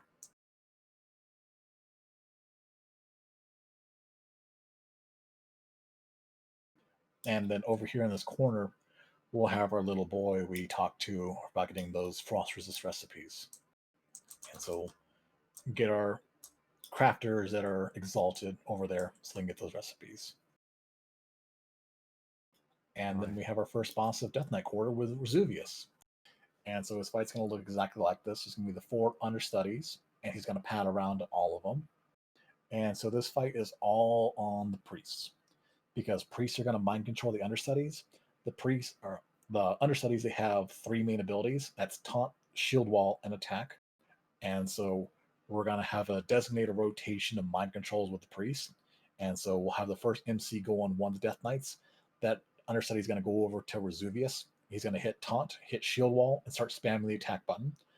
Shield wall lasts for 20 seconds and reduces damage taken by 75%. And that is the key to Razuvious. You can only be tanking him with an understudy with that buff up. When that's about to expire, another understudy is going to get mind controlled. Again, drive over to Razuvious, taunt him, hit shield wall, and spam that attack button. It's important to mention that after an understudy gets mind controlled, they have a debuff where they can't be MC'd for another minute. And so it's just really, really important we keep the Death Knight understudies under control and keep them alive. And so healers are going to be topping them off, keeping them alive. And again, our priests will be just rotating through different taunt rotations. 2B. Yo. So if this guy over here is the first mind control tanker, and the X is the second mind control tanker. So Skull is going to be tanking Razuvious, and the priest is going to obviously pop shield wall, and then he's going to taunt. And are we then going to have X shield wall and taunt before Skull's shield wall falls off, or are we going to let Skull die and then move to X? No, they're not going to die. Basically, we're going to have Skull tank him, and say when a shield wall gets to like 10 seconds left, X is going to be MC, driven or position, and then when Skull's shield wall falls off, X is going to taunt, hit shield wall, and we'll rotate on the next one, and then like Square will be the next one in there. When the previous understudy is no longer tanking, we'll break the MC so we can start that debuff timer immediately. That guy will get picked up by an off tank and drugged back over across the room into the off tank pile. Gotcha. Okay. And so we're just going to be rotating through all these guys. And so if we can keep all 4 alive, it's a really easy fight. When they start dying, it gets really, really tough. Razuvious hits like a bazillion damage and has an unbalancing strike, which hits for a bazillion more damage. And so you can't tank and spank him like a traditional boss fight. Otherwise, he's just going to start giving the tanks. The most dangerous part of Razuvious is he has an AoE shout ability called Disrupting Shout. Anybody that has a mana bar that gets hit by that Disrupting Shout, your mana is going to get cut in half and you're going to take a bunch of damage. And so the way to control that fight is when it's about time for Disrupting Shout, you're going to line of sight it. As long as you're line of sighting it, you won't get hit by it. And so traditionally, we're going to have, I don't know retail at all. How do I do the little blinky icons?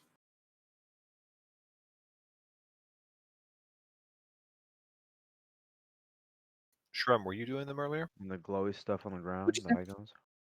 Yeah. Yeah, I did that. Tubi was asking about putting the glowing markers. Oh yeah, /WM and then space and then a number.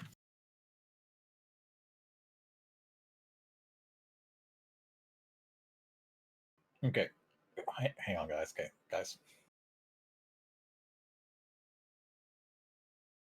So imagine Square is where we're going to have the understudies tanking and have Razuvious over there. We're going to have our MCing priests on this little corner here, so they're always line of sight of the boss, controlling the mind controls. We're going to have the range casters over on this corner right here, so they have line of sight to shoot the boss, and when it's time for the cast, they just move around the corner here, and they're fine. DPS, you're going to be in the boss, but since you don't have a mana bar, nothing to worry about there. And then healers, again, you'll kind of be with the casters over in this area here, so that way you can heal up the understudies, and then when it's time for the Disrupting Shout, just move around the corner real quick when it's cast, and then come back around and start healing up again. So again, Razuvious where Square is with the understudies. We're going to have the MCers right here. Range and healers on this corner right here. And then kind of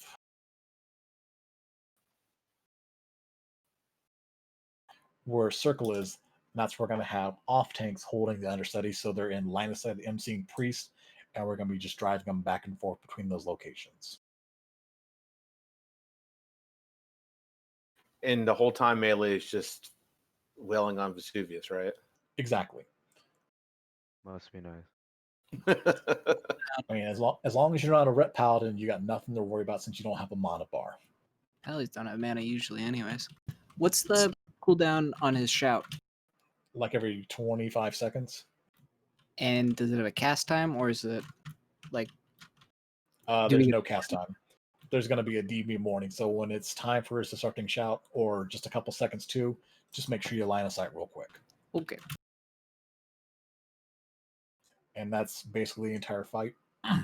If we can keep improved exposed armor up in the boss, the ads are going to be hitting for 6,000 damage every attack. And again, just Priest will be just spamming that button to keep threat on them. But again, it's only important, or it's imperative that the ads taking Razuvious always have shield wall up. And so there's going to be a lot of communication with our Priest on the rotation through. So it's going to be kind of a clear comms fight for them to get that organized. Outside of that, super easy fight. He goes down fast because he's a pretty tank and spank fight. Any questions? Cool. Rather than deal with the MC stuff, we'll just get it out of the way. And so the trick is when he's back in the little pool where he's right now, this is when we make the pull. He's going to stand there for about 5 seconds before engaging. So that gives the Priest plenty of time to grab their understudy, drive it over to him, taunt, and then get him in position over here.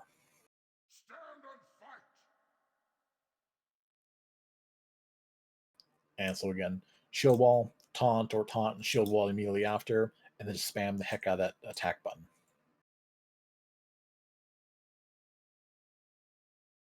Are they immune to taunt? What's that? The understudies, they immune to taunt? No, they can be taunted. Mine keeps saying immune. Are the understudies healable / buffable? Yep, they're gonna have to be healed by the healers. When they're MC.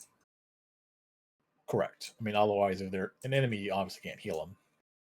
But again, we have to keep them alive. So as long as everything's going correctly, no one should be taking any damage outside the understudies. Yeah, I can't taunt these guys.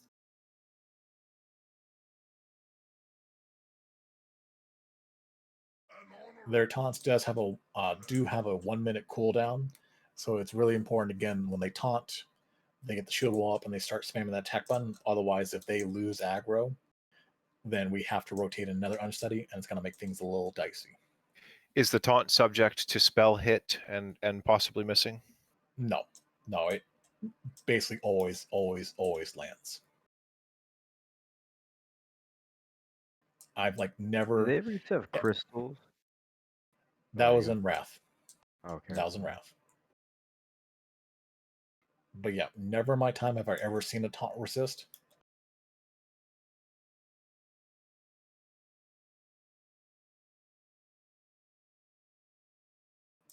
After this room, we get to go into the cursed weapon room here.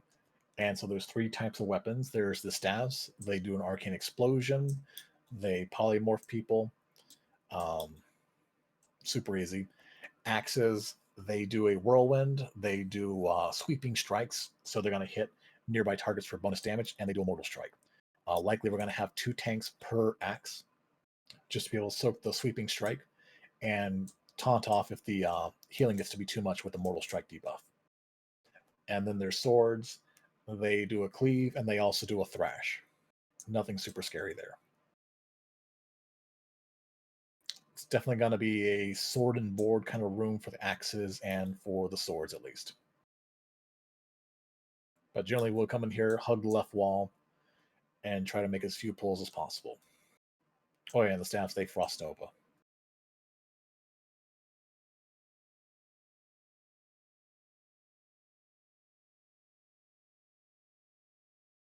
And then more shades, cavaliers, necro knights.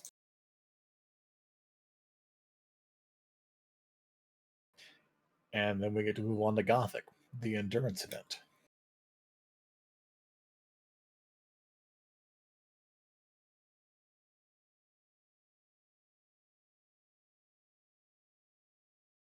And so Gothik himself, he's only got about 400,000 HP, so he's really easy. But the thing is, to get to that HP pool, we have to go through about a 5-minute long endurance event.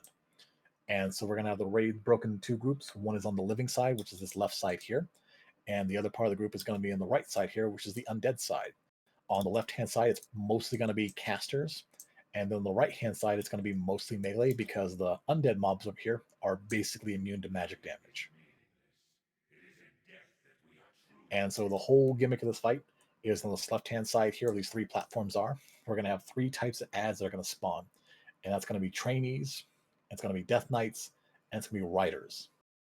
And so we want to keep these ads under control because when they die, they're going to fly across the balconies up top here and then come down on the undead side and spawn into their spectral components. And so what we want to do is keep things organized so we're not sending a million ads or someone start the fight. And we have no one on the other side. Well, that's okay. We can still see it. And it'll end it up. Oh, we do have people on the other side. Okay. Yeah, just when I'm trying to explain these things, let's try to not do things till we're ready. But anyways, living side is going to control ads, so there'll be a kill order for ads, but everything is set in stone, so we know exactly what the waves are going to be and when they're going to spawn. And so it's going to be a lot of communication between living and undead side, so that way when undead side's ready, living side will start killing ads and sitting over there, so that way undead side's not swarmed. Trainees are the least dangerous. They melee, they intercept, nothing spooky there. They get the lowest HP pool. When they become ghost, they gain an arcane explosion ability. It hits at a 45-yard range, but again, they still got low HP. Death Knights are a bit more dangerous. They have a whirlwind that when they do their whirlwind, anybody hit by the whirlwind gets a debuff on them called like Marco the Shadow Bolt, Marco Shadow, something like that. And so that means whenever they cast their Shadow Bolt volley, anyone that has that mark is going to get hit by the Shadow Bolt. And so it's just important to control who has the debuff and how the Death Knights are up so they're not Shadow Bolting the hell out of the melee. When the riders come out, on the living side, they're just all one unit. They just hit really hard. They're annoying. When they're on the undead side, they split into two parts. One is the horse itself. The other one's the rider. The rider is the most dangerous element of the whole encounter and will have to be dealt with right away. The horse will typically be off-tanked until things quiet down because the horse, it just intercepts and just hits hard, but it's not that dangerous. But yeah, we'll just rinse and repeat the fight here, and it'll go on for about 4 to 5 minutes. After that time, Gothik himself teleports down. He'll start on the living side, and he'll hang out there for about 20 seconds, then teleport on the undead side. When he gets to below basically half HP, the gate in the middle will open up, and we can kill him down. The whole time, though, we're going to be stacking a debuff that reduces our stats by 10% per stack. And so that's kind of the enraged mechanic of the fight, is to kill him before that stack gets too high.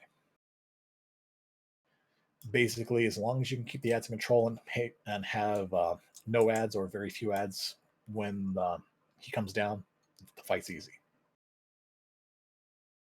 If one side dies, well, it's a pretty much guaranteed wipe because the gates will fly open and all the ads will come pouring over and just murder us.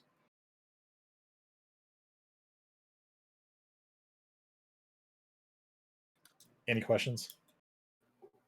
If I remember correctly, you do kind of have to like pace in some cases depending on how the sides are. Like right.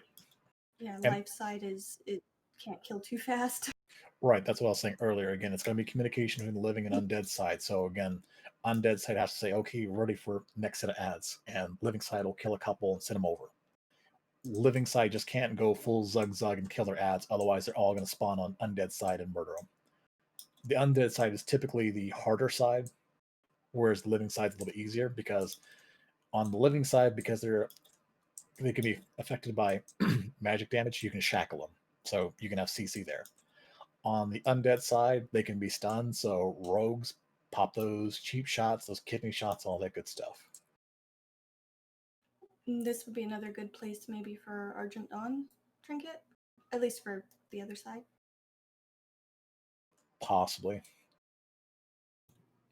Is there any reason we don't just all stay on the first side and then just have them come to us? We're going to have like 50 ads come running through that gate. The trainees are going to explode for 1,000 arcane damage apiece, so that's about 30,000 damage all at once. If you can heal through it, be my guest. I just don't think ads are going to be a problem. I mean, They all no. strap home holy water and they die. As long as you keep the ads in control, they're not a problem. It's just when living side is like just rushing through them and just undead side is being swamped is when it becomes a problem. I don't think either side's going to be swamped, but hopefully I'm wrong. Right. Well, again, nowadays we have a lot more DPS. We know a lot more about the fight, so I'm not exactly worried versus back in the days. It's still good to do mechanics though, just to be safe. Yeah. Especially the first time. Because since we have to split the groups in half, if people start dying on one side, it just becomes that much harder. But overall, super easy fight because, like I say, we know exactly when the waves are coming out, what they're going to be. And then we get to move on to everyone's favorite boss fight. Super easy, very little explained here. Probably going to be a one shot. That's 4 horsemen. I've heard about enough of your sniveling. Shut your flying trap before I shut it for you. Actually, never mind. I'll wait. No, we got a while. We got to kill some trash. I was just going to ask if you guys had decided on 6 or 8 tank strategy yet. 8 tank. Just for easy mode. Oh yeah, shades pop up behind you. Those are fun. It's like strat. And so this will be the... shades. Sorry. I was just thinking, like strat, do they summon anything if not killed fast enough? No, they just do AoE Shadow Bolts. Okay. For 4 horsemen here, we're going to have very specific assignments for who's going to be starting out in what corners and what the rotations are going to be. And so the whole gimmick of the 4 horsemen fight is knowing your rotation assignment, because each horseman has their own unique mark of the horseman they're going to apply if you're within range. And so their marks are stacking, not necessarily dots, but stacks that deal a large amount of shadow damage depending on the number of stacks you have. And so like the first one is like 300 shadow damage, the second one is 700 shadow damage, the third one's like 1400 shadow damage, ramping up to 3000 to 5000, and you see where this is going. And so typically the rotation is you get 3 marks, or you're about to get your 3rd mark and you start rotating the next one. And so rather than go through all the rotational strategies, we'll cover that in our guide a little bit later on as we get closer to next round, so just keep a close eye out for that. But basically we're going to have Thane Kel'Thuzad. He's going to be tanked all the way in the corner on this little left-hand side here. And I know it says Baron Rivendare, but it's going to be Mograine. He's going to be tanked all the way in the corner on the right-hand side here. Lady Blamu, she's going to be tanked all the way in the far left corner. And then Zeliek will be tanked in the far right corner. They all have their own special abilities in addition to the marks of the horsemen. And so Thane Kel'Thuzad has the meteor ability from Encourage, if you've not got enough of that. And so everyone that's engaged on his side will be stacked together on Thane so they can split that damage apart. For Mograine, he's got 2 main abilities. One is going to be he hits really, really hard because that's just who he is with the Cryptid Ashbringer. And then he has a 25% chance to apply a dot on the tank that deals a bunch of fire damage. The good news is you can disarm him. And so we're going to have warriors doing disarm rotations on him to minimize the chance of that dot applying on the tank over and over. For Lady Blamo, she does not have a melee attack. She just casts Shadow Bolts, but then she also drops Void Zones down. And so basically big shadow pools you don't want to stand in, otherwise you're going to take a lot of shadow damage. And then for Sir Zeliek, he has the Cthulhu Eye Beam. And so if people are grouped together, it's going to chain a laser beam through them, multiplying each time it jumps. As long as people are at least 15 yards away from him, they should be outside of his laser beam range. So the only person getting laser beam is going to be the tank. And so typical strategy is you focus down the front 2 horsemen, so Thane and Mograine, typically Mograine first, followed by Thane. And then in a coordinated effort, go on to Lady Blamu, and then Zeliek at the end. Where things get nasty is when everyone dogpiles on Zeliek and he does that chain laser beam and wipes the entire raid. At 50% health, the horsemen each will cast Shield Wall, reducing the damage they take by 75% for 20 seconds, and then they'll cast it again when they get to 20% health. There is a gimmick in this fight that if you can burst them down from 50% to below 20% within that first shield wall, they'll only ever cast one shield wall. I don't think we're going to have the DPS this first week to necessarily do that, but something to consider down the road. But again, for organization, we're going to have tanks waiting in the middle for their time to rotate in on the third mark. And again, some imperative tanks keep the horsemen all the way in the corner, so we can have the biggest space possible in the middle there. And then healers will have their assignments on rotating through. And so the whole purpose of this fight is, again, get 3 stacks of 1 horseman's mark, move to your next assigned location, get 3 stacks there, move to your next assigned location, get 3 stacks there. And so we're going to be circling all around the room here. When the horsemen die, they're going to summon back as a ghost. Never, never, never get in range of them, otherwise they're basically going to one-shot you. Any main questions regarding the horsemen themselves? So with what you just said, do we still pick up that mark? Again, there's a max range of the horseman's mark, and it's a 45-yard range. So as long as the horsemen die in their corner, you should never be getting hit by that mark. And so as long as the horsemen stay in the corner, that middle platform they're on right now will kind of be our safe zone. And that's where people are going to rotate in and out, following a very strict set of assignments for how they rotate through for their marks. They don't need to die at the same time, do they? No. Okay. Again, likely we'll kill Mogreen on the right-hand side here first, go over, kill Thane next, go on to Lady Blamu, and then do Zeliek last. So when one dies, does our rotation change? We're still going to follow the rotation because, again, you don't want to go above 3 marks. But, yes, there'll be some adjustments. Basically, once we get the first 2 horsemen down, the fight becomes significantly easier, since we'll have a lot more resources to go around. But essentially, you mentioned ghosts. What happens with the ghosts? They're going to stand at the corpse and murder anyone that gets near them. So don't go near them. Okay, so just the corpse. Okay. Yeah, just don't go near the corpse. Do you want me to taunt one to a corner so we can kind of get an idea? The nice thing in retail, they automatically go to their own corners. Whereas in Classic, the pull is going to be the hardest part of the fight because we need to have the tanks get in a position so they can drag their horsemen immediately into position. The nice thing is they have a fairly small aggro pull. You can get pretty close on the sides here. So if you're on the back side, you'll kind of get up on this corner right here. So that way you can get your target picked up and dragged in the corner as fast as possible. And so we'll do the pulls. Tanks again will drag them all the way back in the corner. If you're watching me here, all the way in the corner. So once they get in the corner right here, I'm going to spin them around so that way the horseman's back is right up in the corner right here. So again, we have maximum range. And then for the tank rotations, again, once the tank is about to get to their third mark, the new tank is going to come in. That person's going to stand right on top of the tank, taunt, make sure you get them under control.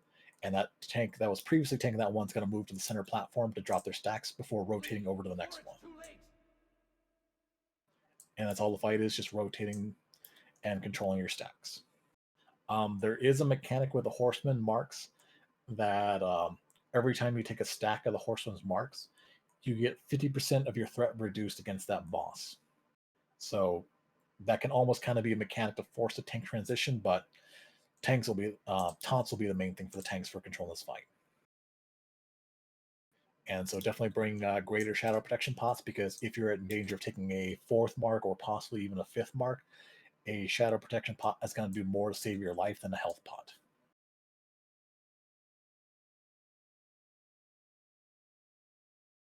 The good news is the back 2 bosses, again, Blamo, she doesn't melee at all. She just shoots shadow bolts, so not that dangerous. It is feasible for a warlock to actually tank her. And then Zeliek, he is the lightest melee of them all. Doesn't hit very hard, but again, his laser beam can be dangerous if it hits more than 3 targets. Just Thane and Mogreen are the dangerous because they hit like trucks and they have some of the strongest abilities. So that's why we focus them down first. Any questions before we kind of just see a little bit how this fight works? I'll take back left corner. Okay. Who wants to take Zeliek in the back right?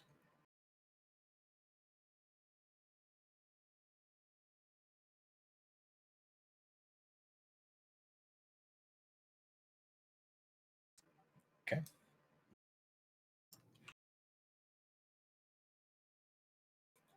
And so, again, nice thing in retail is they automatically go to their own corners. And so, if you're tanking again, you're going to drag them all the way in the corner here and then spin them around.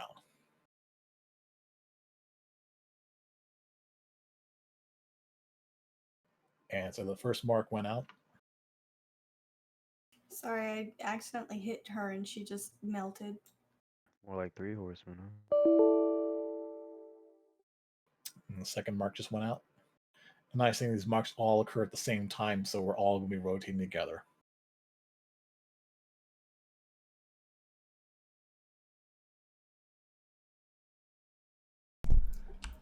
This Zeliek does not work the same way as the other Zeliek. Yeah, the retail version of Blamu and Zeliek are different.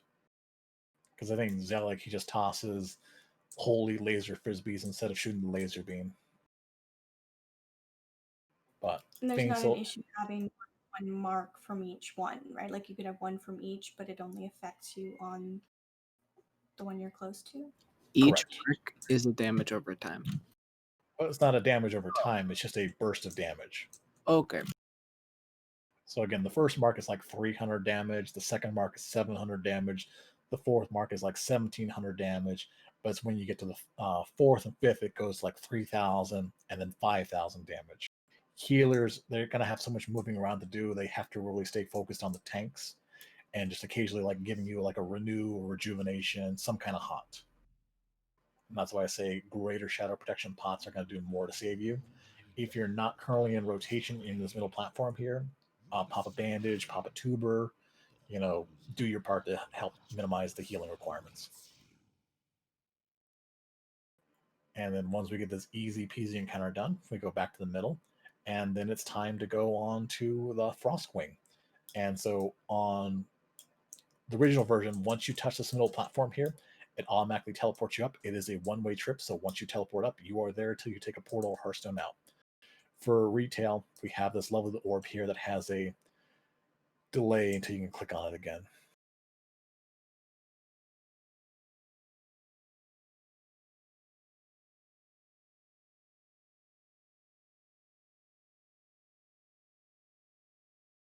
Well, that's frustrating.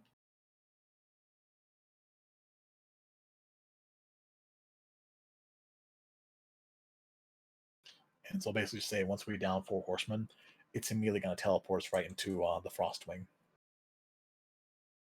It doesn't immediately pull though, right? No, as long as we chill out here, we're A-okay. And Sapphiron will still stay the big pile of bones. Did you just say chill out? Chill out. Oh god. Glad you picked up on that. Once we have everyone here, we'll move into Sapphiron's room. He'll start swirling around and start reforming himself. And so what was a very cool animation 15 years ago, be prepared for ooh, ah, yee. But let's not engage them so everyone can get the hell out of there so I can talk about the fight. Sapphiron's big thingy is he applies a frost orb to everyone in the raid. Thankfully, the frost orb is fixed, so it's going to do 600 frost damage every 2 seconds, and this is where you want to have your frost resist gear. It's going to be a lot of damage for the healers to keep topped off. He also is going to cast a roaming blizzard that's going to move around the room. And so the blizzard hits for like about 2,700 to 3,000-ish frost damage and slows you by 65%. It is a binary spell, so it either hits you for full damage or you resist it. There is no in between. People should be able to avoid the blizzard and get out of it right away, or if you see it coming, just move out of its path. Also during the fight, he's going to apply a drain life curse on people. It's a dispellable curse, so again, priority is getting that curse off because every time it ticks on someone, they're going to take a bunch of damage, and the boss is going to get healed for like triple that amount, and we don't want the boss healing. But Phase 1, he's on the ground. We're going to take him exactly where he stands. We're going to have the raid kind of split in two groups, half on one side, half on the other. So that way heals aren't stacking up on the same person, and we can kind of make sure the heals are getting spread out. It's a standard dragon, so don't be in front of it because it cleaves, and don't be behind it because it does a tail swipe. During the fight, it's going to go into an aerial phase, so we'll move back to the middle of the platform and take off in the air. During this time, it's imperative everyone spread out because 5 people are going to get targeted for a Frost Blast ability. When you get hit, you turn to a block of ice and you can't move. You're basically stunned. However, if anyone is within 5 to 7 yards of you, they also get turned to a block of ice. And so basically, we don't want the entire raid getting turned to blocks of ice, otherwise it gets really nasty.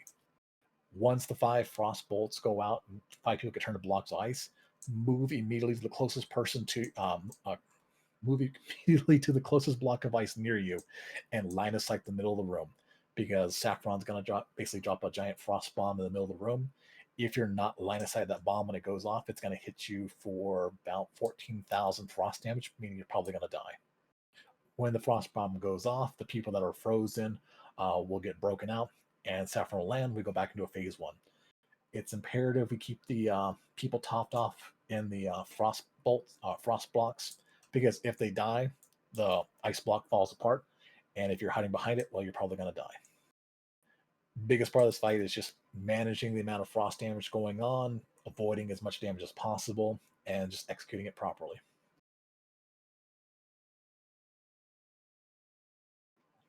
Any questions before we go to shot?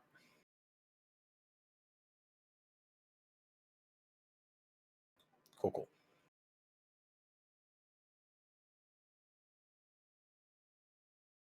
And so we'll have melee on either side of the dragon on the sides, and like I say, we'll have a set of range casters and healers on the right-hand side and other group on the left-hand side, so keep things organized. And just keep an eye out for when the curses go off so we can get those dispelled. And then there goes the blizzards. Again, just watch where it's going so you're not in its path. And so this is the part where, like, if it's coming towards me, I might have to rotate a little bit. So again, melee, just be very cautious if I have to rotate the dragon.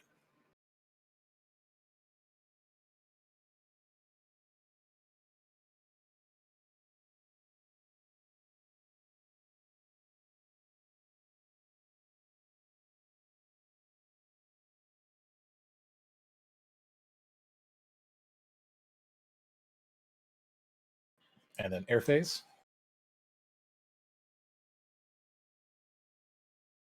And so again, everyone stays spread out. Wait till all the frost blasts go off. And then when the deep breath happens, get behind, line of sight.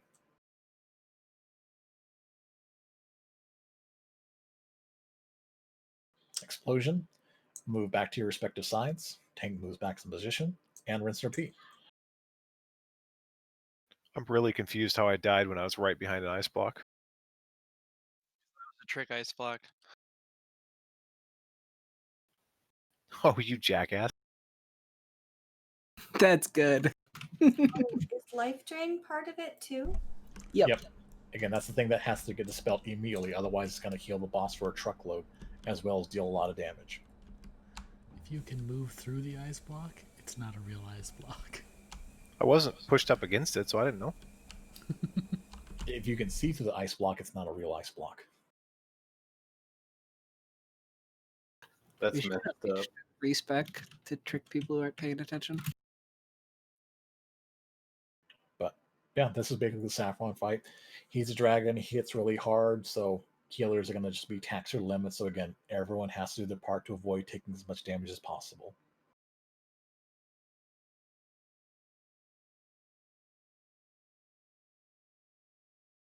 The nice thing is for casters, you can still wail on the boss while he's up in the air. So, keep casting, just keep watching when the frost bolts go out.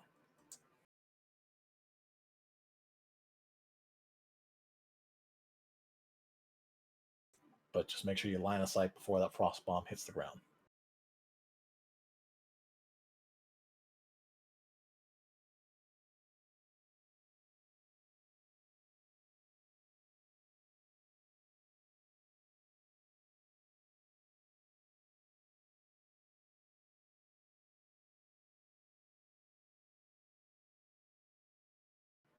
And then we'll get our really cool shoulder enchants and get ready for Kel'Thuzad. Before we go into Kel'Thuzad's room, everyone just chill outside the door. Don't go in. Oh my god.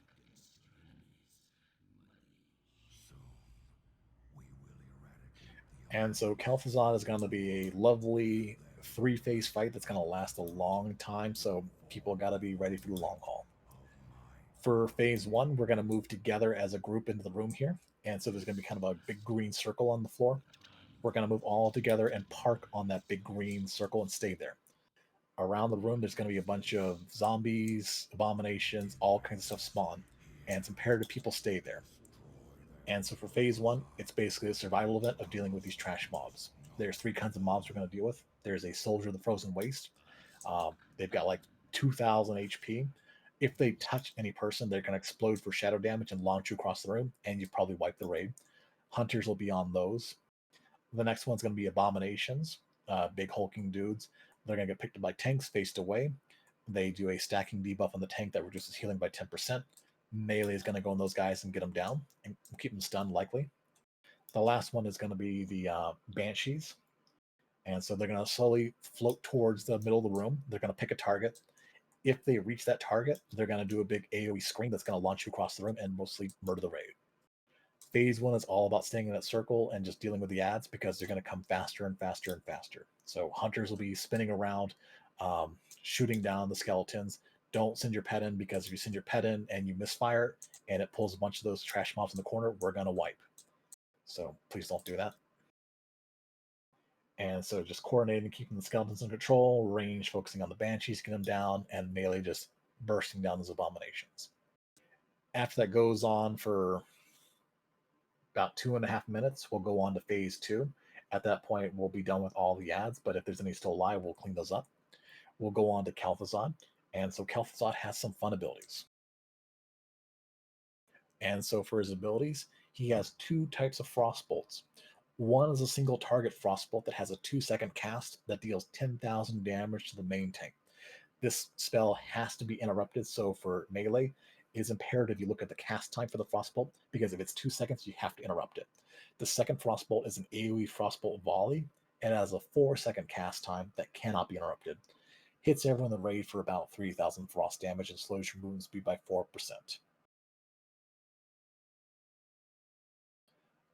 Next, he has his Chains of Kel'Thuzad. It's a 60-second CD. It's going to mind control 5 people. It's going to wipe all your threat. You're going to get really big. You're going to deal a bunch of damage. And so it's imperative that when that goes out, sheeps, fears, death coils, anything that CCs people happen to keep these people under control. Otherwise, if they're running around, they're going to start murdering people, and it's going to be a fast wipe. This does always hit the main tank, so there is going to be a tank transition. So we're going to always have to have OTs building up threat on the boss so they can take over his tank. And so tanks will be rotating through. If this goes as intended, everyone's going to have their turn being MC and having their threat wiped. And so we'll just be rotating through, but again, CC people right away. Next is going to be a debuff called Mana Detonation. It comes out every 20 seconds, and it hits a person that has a mana bar. You're going to have a little timer that ticks down for 4 seconds. When it hits 0, you're going to explode, dealing arcane damage and draining mana to people that are around you.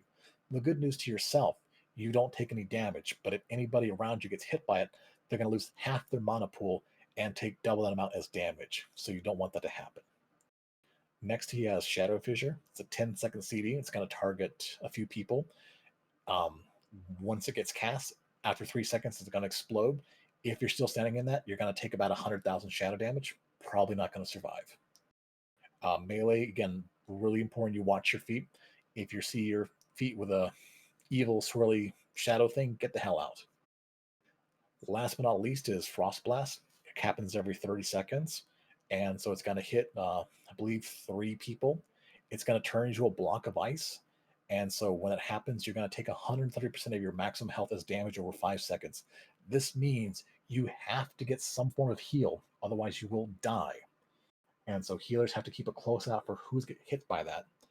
The fun part is, if someone's within 10 yards of you, they also get turned to blocks of ice and will take the same amount of damage. And so this is where it gets nasty. If people are bunched up and it hits one person that bunch, everyone gets frozen, and healers are going to be stressed out trying to keep everybody alive. Tanks have to be prioritized in that because we have the most HP, so we're going to be taking the most damage. And so just keep a close eye out for that. But bottom line, stay spread out. For phase 3, when Kel'Thuzad hits 40% HP, he's going to have the same abilities, but we're going to have 5 giant spider boys come join the fight. The good news is we can shackle 3 of those guys, and we'll have a tank the last 2 off to the side of the room. The scary thing about these guys is if somebody dies during the encounter, or these spiders change targets, they gain a stacking buff that increases their damage by 15% every time someone dies or they change aggro targets. No one should ever be DPSing these guys because they have 6 million HP apiece. You're not going to kill them. Everything has to be staying on Kel'Thuzad so we can get them down as soon as possible. When Kel'Thuzad dies, these guys go away. We don't have to worry about them. And so the whole part about Kel'Thuzad is staying spread out, tracking your debuffs, watching your feet, and just making sure, calling out what's necessary. Any questions?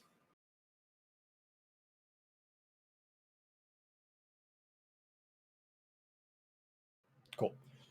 So we'll all pile up outside the room here. And then we'll do a pull timer. When the pull timer hits 0, we'll all go in together. And again, stop in the middle of the green circle up here.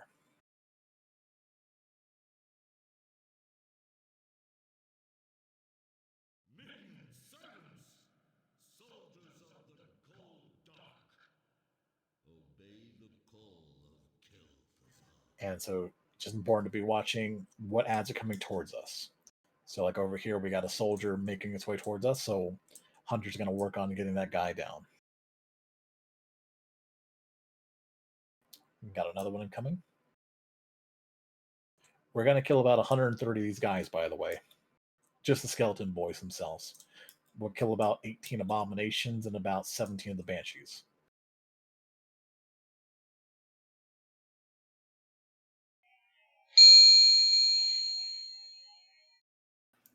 Is it true that if you pull them ahead of time, they respawn? Yeah, if we pull them ahead of time, we've wiped. Because it's just way too much damage to try to survive. This is not like Wrath where it was like a joke. Like Wrath, there was an achievement for killing all these wings before you got to Kel'Thuzad. If we try that in Classic WoW, the skeleton explosions alone are going to kill us all. Got a banshee. So you're saying there's a chance? Yeah. So yeah, we got a Soul Weaver coming in that's on Moist. And so Moist, if you get this on you, you obviously want to try to stand at the far end of the ring while casters get that down.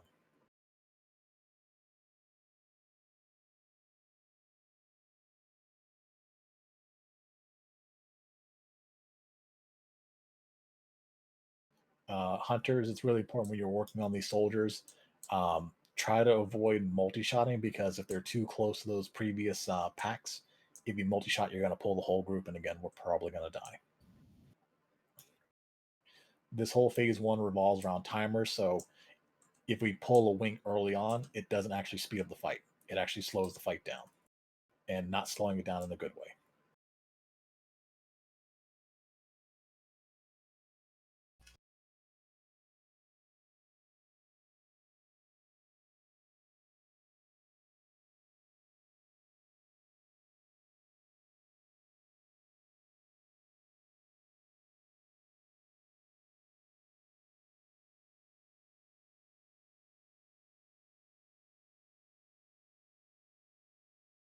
I need to target something first.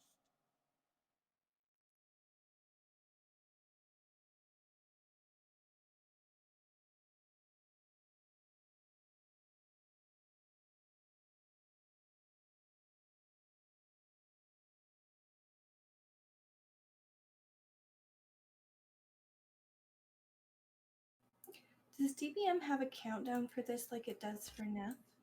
Yep, because this is all based on the timer. Oh, okay. Sorry, I thought it was numbers. No, it's all based on the timer. So I think I don't. Let's see if I grab my notes here. You'd mentioned like 130, so I got confused for a second. Well, yeah, on average, we're going to kill about 130 of the skeleton boys, 18 abominations, about 17 of the soul weavers. Oh, okay. Oh, they all disappeared. Yep. And as long as we're on pace, they should despawn. We clean them up. And then Deviant's going to be like, Kel'Thuzad engages in like 3 seconds. And so Kel'Thuzad will engage. And so we're going to drag them in the middle of the room, and everyone is going to spread out. And do you have so, a chance to switch trinkets or drink or anything at this point? Nope. No, unless it changed for a classic, you've always been in combat. And so again, we'll do our best to get him in the middle of the room here so we have the whole room to maneuver. Melee, you're going to form a diamond around him, so the tank will be on one corner of the diamond. You'll have another person on the next corner, another person on the next corner, another person on the next corner, and then, of course, we'll stack up as needs be. So that way we can minimize the number of people that share the Frost Blast damage. And so again, keep a really close eye on the timers for the Frostbolt cast. So if it's a short cast, we have to interrupt it. Otherwise, I'm going to take a truckload of damage and probably die. Outside of that, watch for the explosions. People with cast bars, make sure you're watching out for the mana detonation so you're not draining the mana of your fellow friends. And then CC's on the people that are getting mind controlled. Since we're all well above this counter, we're probably not going to see a mind control. Oh, someone got mind controlled. Good eye beam. And so just think of like the MCs on Scarum. Yeah, when you see someone get big and angry, CC them. Oh, we just decided to skip phase 3 entirely. Thanks.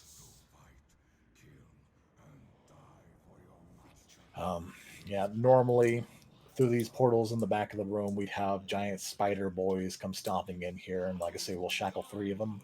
If we shackle more than 3 of them, Kel'Thuzad dispels all the shackles immediately, and we're going to have a shit show.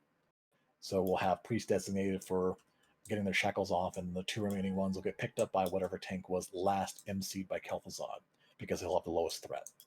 And so he'll just grab those guys, take them over here out of the way, and everyone will be focused on the boss and kill them down. Pop your CDs, burn them, easy peasy.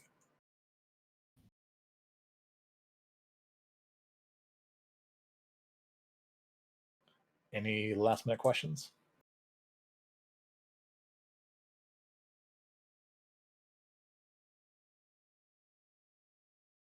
No, that seems like one of the more straightforward fights. Yeah, it's just all a fight about just executing it properly, hang on to your resources, because you got to get through phase 1, and then there's still phase 2 and 3, so it's easy for you just to burn through your mana and go, oh yeah, there's still a whole boss fight ahead of us. But communication, just keeping the little guys under control, getting the zombies down, and this, again, if you see a Soul Weaver on you, just move to the opposite side of the little platform here, so that way casters have the most time to get it down. Kind of like Razor Gore, but on steroids. Exactly.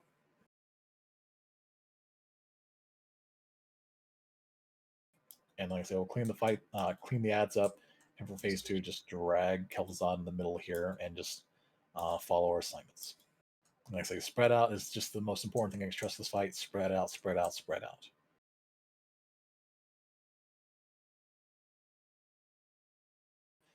On that, we should have an easy time in Snacks Ramas here. Snacks Ramas? Mm-hmm.